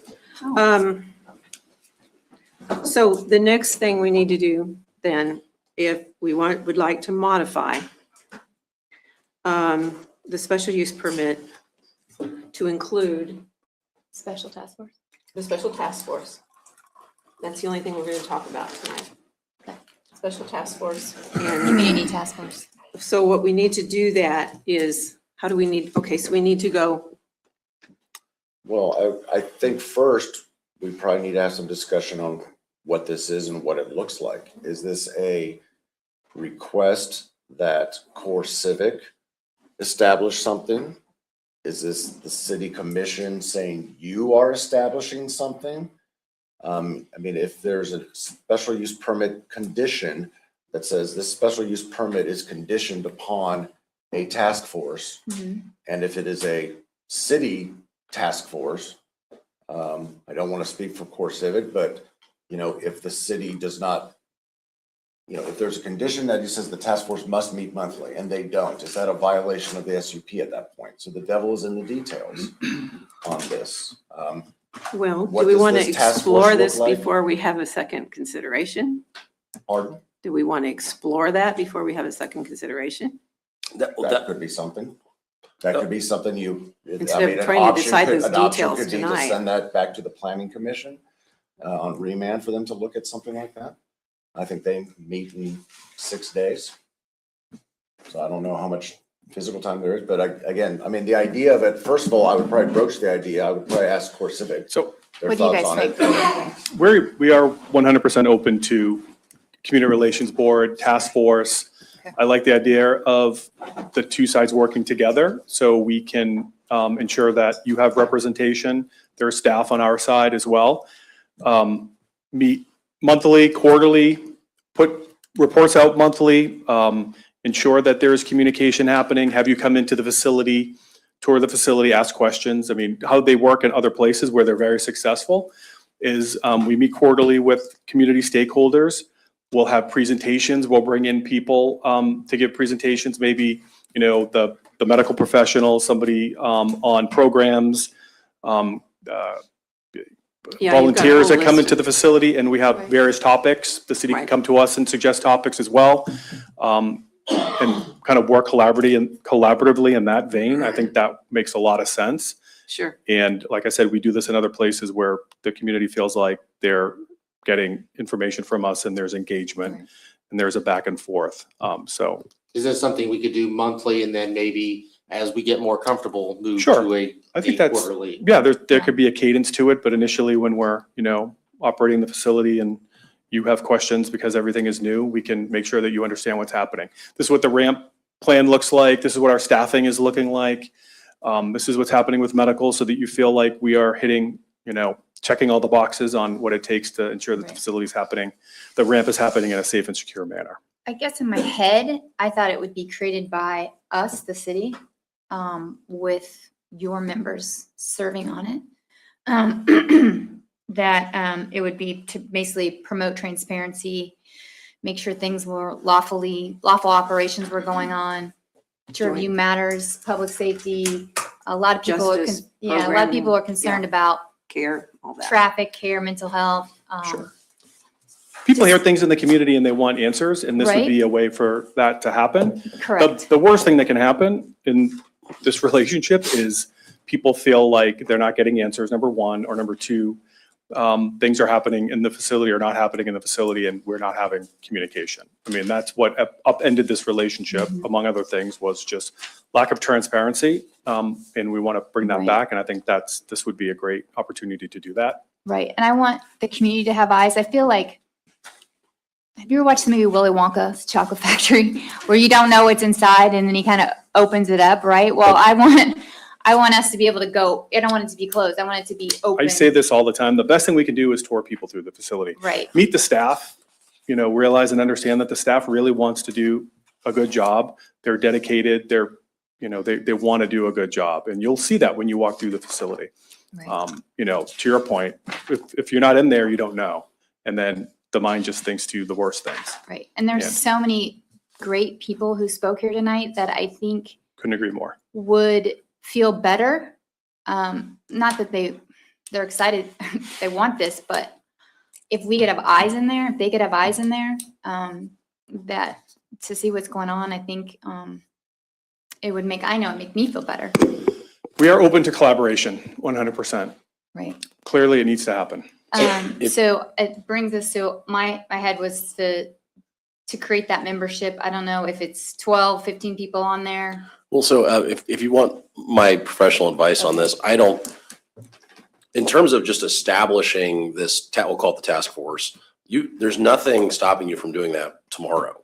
You don't need the special use permit to be approved. The city can create its own task force, designate a couple of agents that are staff members to serve as its voice and to, negotiate all of these things. Yeah. And part of it is you can establish, like when we meet for the first time, we can set up bylaws that state, who the members are and who determines that. The question and I'll let David tell me if I'm completely wrong here, but the question as it relates to putting into a special use permit or not is whether or not you are compelling CoreCivic to participate in it.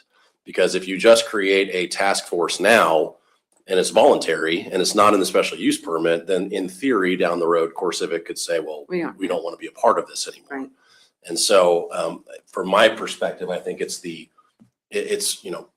whether or not you want to, it's CoreCivic's participation that is dependent upon the special use I think permit. that's a given. It has to be. So But that's I would feel better if it was in there, because what if CoreCivic says, no, we're not doing it anymore? Nope, can't come in. But if it's in our special use permit, this is a committee like our sister city committee or another committee, then they have to let us in, right? They have to work together. Correct. So point being, then in my opinion, the recommendation should be, you don't need to determine tonight who's on that committee. No, okay. Right. That's fine, Other that's fine. than We're gonna have Just CoreCivic staff. will be Okay, there. I wasn't following that. But Okay. also in theory, CoreCivic should be allowed to pick their representatives. I think. Correct. So- Quick question. Could we use number 4 for it?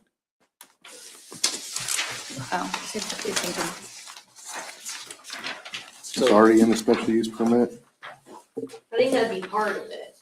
So that as 4 is written right now, I think the Agents and committee- employees access the Right. property and the facility within 2 days. So I the mean, you task could- force would have access to it, but I Within- think what Holly's saying is that doesn't necessarily mean CoreCivic's on the task force, so she's wanting something in there that says CoreCivic's on the task force, and then 4 leads to to the task force as an agent, or the city employees that are part of it being able to choose. So that's what I'm tracking. And I would give CoreCivic the opportunity to speak to this. I think it's important that we discuss or have clear, at least the commission discuss, because what I am hearing is that collaborative, cooperative, sharing ideas, et cetera, from there. From here, I'm hearing these people are entitled to access wherever, at any time. And those are 2 different things. And I want to make sure that whatever it is, there's an understanding of what that is. And I'm not saying either one is right or wrong, but I want to make sure we're not talking past each other. No. That you're hearing one thing and they're hearing something different from you. So describe to me what you think we want. How about that? Clearly, increased communication. And like I said, what we do in other facilities is quarterly community relations boards, where you have folks that are coming and we have folks that are coming, and we update you on what's happening at the facility. If you have questions, you want to speak to particular people, you want us to bring in speakers, we can do all of that. And then as part of that community relations board, we could produce quarterly reports to let you know what's happening, when audits are happening, when what the ramp schedule looks like, just so you feel like there's communication happening. And I agree, it could kind of change as the facility is ramping up and you decide that maybe there's some other things that, some other information you would be interested in receiving. So to me, it's a way to exchange information and ensure that you feel like you understand what's happening at the facility and you're up to date on the operations Right. that are occurring on a day-to-day basis. Instead of quarterly, I would like monthly. At least in the From beginning. beginning. Yeah, I agree. Yeah. Clearly, she's the best speaker we have, so the Right. warden should be there. Yeah. Chief said, I mean, this is the face of the community. I have a clarifying question about so this is tying to number 4, access to the property and the facility, such access and inspections.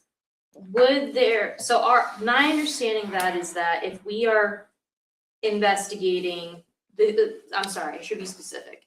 If city agents are out there, like he gave these, was it you that said the oven? Mhm. Okay, he gave the example of the oven, right? But it could also be the ACA standards, right? Would this agent show up, assuming they provided notice? Would you need where they wanted access to and for what purpose? Sure, so the way Scott and I talked about 4 was city staff, public works staff needing to come in, look at the grinder, make sure the grinder is working. So yes, it would be specific to a particular area, was how we originally talked about it. I think Okay. this is separate and apart from that. This Okay. community relations board, or could be, where, you know, the board, the community relations board would meet monthly. We would have conversations. Part of those conversations could result in the group deciding that a tour would be beneficial of the medical unit on a particular date, and we work to ensure that that happened and get it on the schedule so that we're showing you the facility and parts of the facility that you want to see. But they couldn't, let's say there was like, I don't know, let's say worms in the food, right? So they couldn't just say, okay, in 2 days, we're gonna come look at your food. Cause that's how I interpret number 4, but perhaps it's not how. Cause that helps me clarify. So if there's an accusation of worms in the Yeah. food, and I think you pick up the phone and you talk to the warden and you say, I've got this accusation, what can you tell me about it? And she will tell you most likely that that's not the case. And we'll work on determining how best to prove that. But oftentimes, a lot of the accusations, we feel very confident that we'll be able to disprove. And we're only going to be able to do that through boards like this and communication like this. See, I think I thought 4 was stronger than it seems like it actually is. Well, I mean, I think in like that type of situation, the city, its agents and employees, they have a health inspector. Right. I would say Absolutely. they could, that is something they could do. That's what I was wondering. Right. Now, And they can't if you say now, no. if you were saying, If it's in 2 business days. No, I think a situation that you're describing rises to, you know, what, something happening with the police department and they feel like they need to get in there. Yeah. If the health inspector is getting a report that there's worms in the food, then the health inspector can come into the facility and check it out. I don't see that that that's a would be problem. under agents and employees. I don't know that if you were, and please correct me if I'm wrong, I thought I heard that the task force members of that might do that. I don't know that those would be agents or employees of the city, Okay. that you could just say, I want this person on So 2 they days' have to notice. be relevant employees to the city, not just any city employee. Well, I think we would advise that, and I would also, I mean, just from a, you know, a professional conduct standpoint, I think you would want, you know, your police chief and your fire chief to be the ones that actually go into the facility Sure. and conduct those inspections, or the Or the board health inspector, or department. the health department. Yeah, you're not gonna send a lifeguard. Right, of course. That makes sense. Okay. Thank you. Yeah, the 2-day rule was basically somebody coming in and inspecting a piece of equipment at the facility. We'd want 2 days because there's lots of things happening at the facility on any given moment. And if it can wait for 2 days, then that was the intent. Something like a police action at the facility or the health inspection, then that's a totally different story. And I would also add that, you know, this is a voluntary type consent agreement because we have this in performance agreement. You know, we all hope there's nothing else that would happen, but there's also, if need be, the police department ability to gain a warrant. Yeah, that's So there's that as well. that's So are we putting under 4 or are we adding 17? I suppose it depends on what you're adding. I mean, I don't want to write that. I'm just going to throw out language to maybe allow you to talk about it. As a condition number 17, CoreCivic shall reasonably cooperate with the city of Leavenworth in the establishment of a community relations board. That makes more I mean, sense to me. that's one option. That's, of course, that's on kind of the lighter side. That's the trust and understanding or that type of thing. On the other side, if you wanted to discuss, could be, the CoreCivic will participate in this and submit these two people or whatever. You could get as detailed as you want. I think that'd be a conversation to have with CoreCivic as to their willingness on that and such. And then there'd be more of a almost immediate task for city staff to put together whatever this is.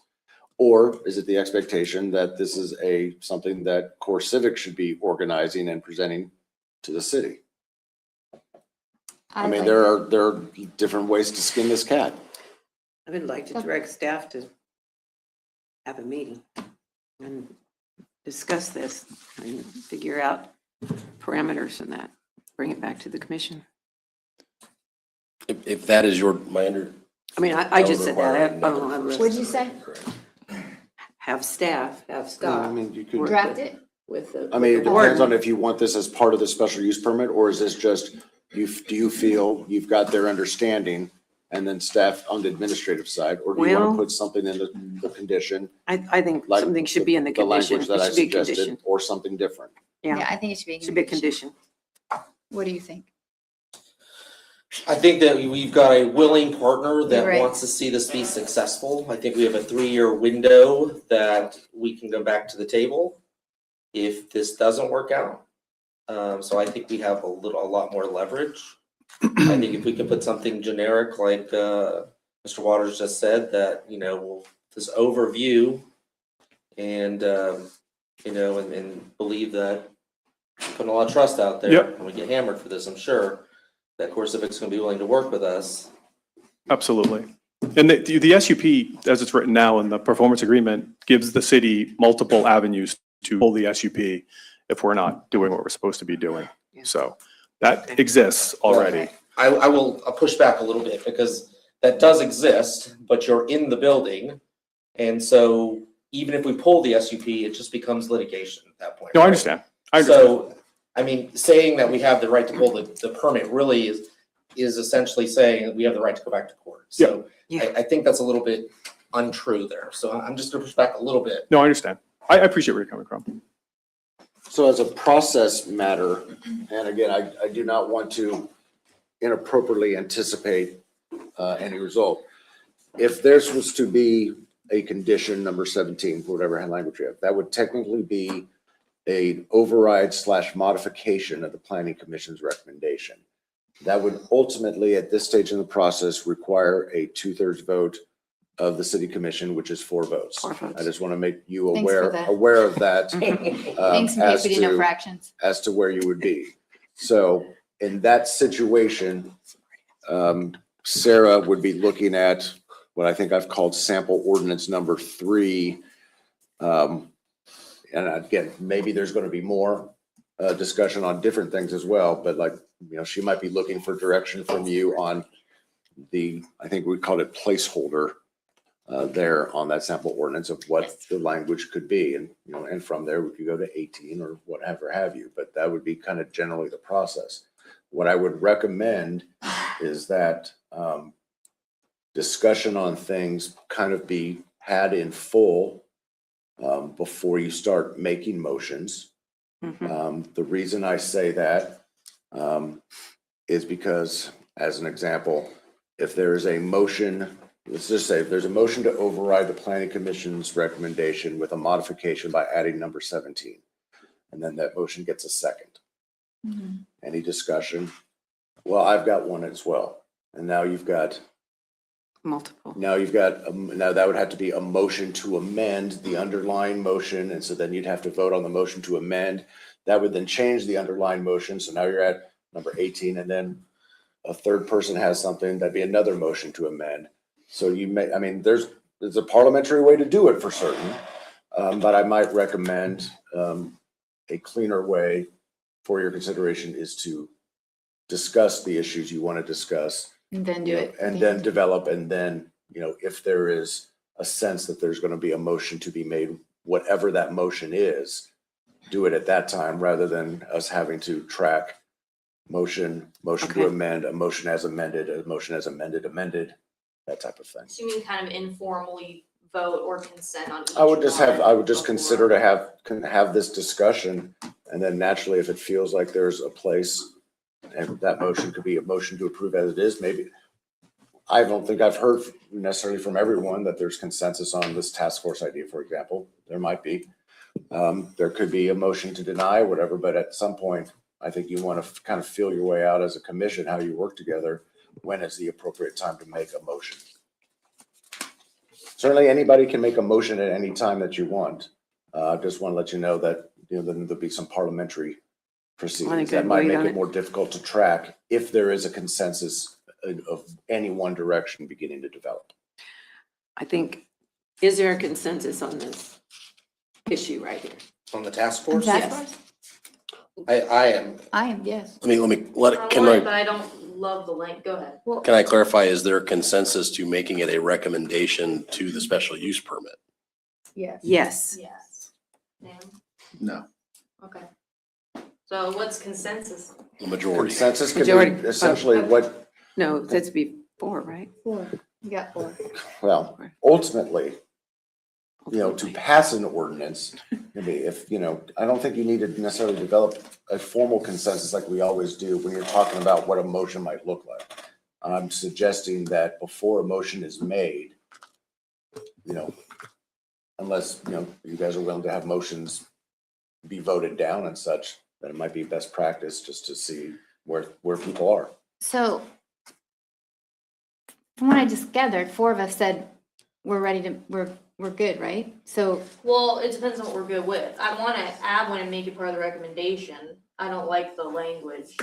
right, That was okay. part of it, so. I think that was, we're establishing the baseline there of, Right. does the commission want to proceed with making some kind of a recommendation addition? Yeah, that's what. And there are 4 vote, from what I count, there are 4 votes to We proceed should with at least then have this discussion now about Wait, what this now looks I'm like. wondering if I misunderstood. Well, because for me to, are you talking about for just this, to add this here, or for the whole thing for first consideration? In concept, do you want to add the task force as a requirement to the special use permit? Yes, Then we Yes. haven't discussed the details yet, but just Yes. in concept. yes. Then, Yes. okay, then we have 4, it would appear we have 4 Okay, votes for I that, got you. which would Sorry. Now be that, what is needed to override. I don't think I would agree necessarily with that. Because we could go through all this and somebody could say, well, that wasn't enough, I'm gonna vote no anyway, True. right? So it's not. What I'm trying to get you to have is just have the discussion now. What I'm suggesting is that if one of you, and you can do this, if one of you came up with a motion right now, and that motion got seconded, and then there was discussion, and there was disagreement as to what it should say, then we're having to go to, okay, I'll need a motion to amend the motion, and it gets a little bit tricky. I'm merely suggesting that no matter what you do, that you just have these conversations now, and it Okay. might be best to withhold on actually making a motion Until the end. until you feel like you've had The discussion, Yeah. until someone is confident enough that they feel they're ready to make a motion. I'm not ready to make a That's the motion. extent of what I was saying. I wanted to have the conversation I was about going this everything way. before we start the motion. We're just discussing that. I got it. Question for my brainiacs over here. What do you want to go to CoreCivic? What's the size of committee? We don't want to We don't go even- there. we We're don't not even gonna worry go about there. that. Okay, No, we're not even gonna go Those- there now. We Okay. just need a motion, or, no, sorry, we just need to talk about adding the task force to The the task special use permit to be determined at a later date, the fine details, right? Yeah. So who serves It's on up to it? you. Yes, at a later date, not today. But do those details, are you saying those details need to be put into the special use Not permit? necessarily. If the condition is, again, I don't want to speak for you, but the condition number 17 could be CoreCivic shall reasonably cooperate with the city in the establishment of a community relations bureau, period. It could be that. It could be more than that. It could be that you've heard enough here tonight that you don't feel you need to add a condition at all, and you just trust that with staff's work and and their work, that something will happen. There are lots of options available to you. Well, It's that muddies the it's in your laps right now. We did, I mean, we kind of tried to prep you guys a little bit on this ahead of time, that any changes to this would start to get confusing real quick. Yeah. And so I think we did our best to say, hey, we will try our best to stay water, so to speak, with, you know, what ideas you come up with, and tell you what direction you can take on that. But I mean, ultimately, I think somebody kind of has to steer the ship and say, here's what I want, and see if others follow. And understanding that at this point in the process, any change from the planning commission's recommendation would ultimately require 4 votes of the commission. Besides the task force issue, is there anything else that we want to add to the special use permit or any other amendments? Is the only issue the task force issue? No. So no, that's not the only issue? No more issues. Okay. I have no other issues. Oh, okay. What do you got? Why didn't you say that when you were speaking? What do you mean? I said it, well, I guess you went to the bathroom when I said it in the room, but I see my struggle is, I think if I went through all my issue, we'd be here all night. Well, that's probably true. So I'm kind of I don't really know how to tackle this, and that's not helpful, and I'm aware of that, but I'm struggling. Well, what can we do right now? What can we do right now? Might I suggest, Commissioner Hollister, I think, I've read, the email you sent me. I think some of these ideas that you're discussing could be managed by the task force. So I think future deliberations could yield some positive fruit there. So do you want to share some of these or keep them? You're like, geez. "Well, No, please. what do you want? Do you want me to share or no?" Well, I mean, it's like we're bringing this up kind of at the last minute here after we've been in session for 4 hours, 5 When hours. else was I supposed to bring it up? We were talking earlier. Well, now you got me curious. What are they? Yeah, Holly brought hers. Okay, well, I idea, want, so a couple of mine involve some of the language regarding, when it says reasoning, I want to examine a chaplaincy humanitarian partnership, which I know was mentioned. But I want to see if we can firm that up more. To me, a lot of that stuff is in the ACA standards. All right. I mean, if you looked at the details, which I did over the last week, But you think we can add that to the? a lot of that stuff is covered. A lot of the things that were brought up tonight are covered in those details. Let her go. What else? Yeah, go ahead. Let's see. No, which is my bad. No, not at all. Rebecca. I know you've researched this a little. Let's see. I'm assuming there's no way to have see, I don't even know if I want to say this because it's probably better just an executive session, but I don't want to bring us back to that either. Arbitration, if there like some kind of a legal buffer for a third party arbitrator before either party can file a lawsuit in court. Is that a possibility? Creating mandatory arbitration? The zoning regulations statutorily provide a right of appeal to the district court if one is displeased or feels aggrieved by the decision of a governing body. Okay.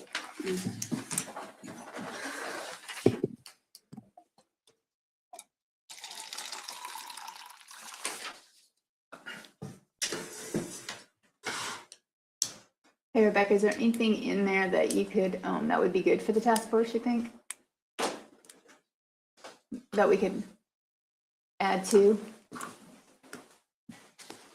Like just had given to the task force. Like, yeah, I mean, it's Yeah. part of the, anything you put in your stuff, There's definitely stuff yeah. like what? I just need a minute. Okay. Take your Someone time. else can go. Take your time.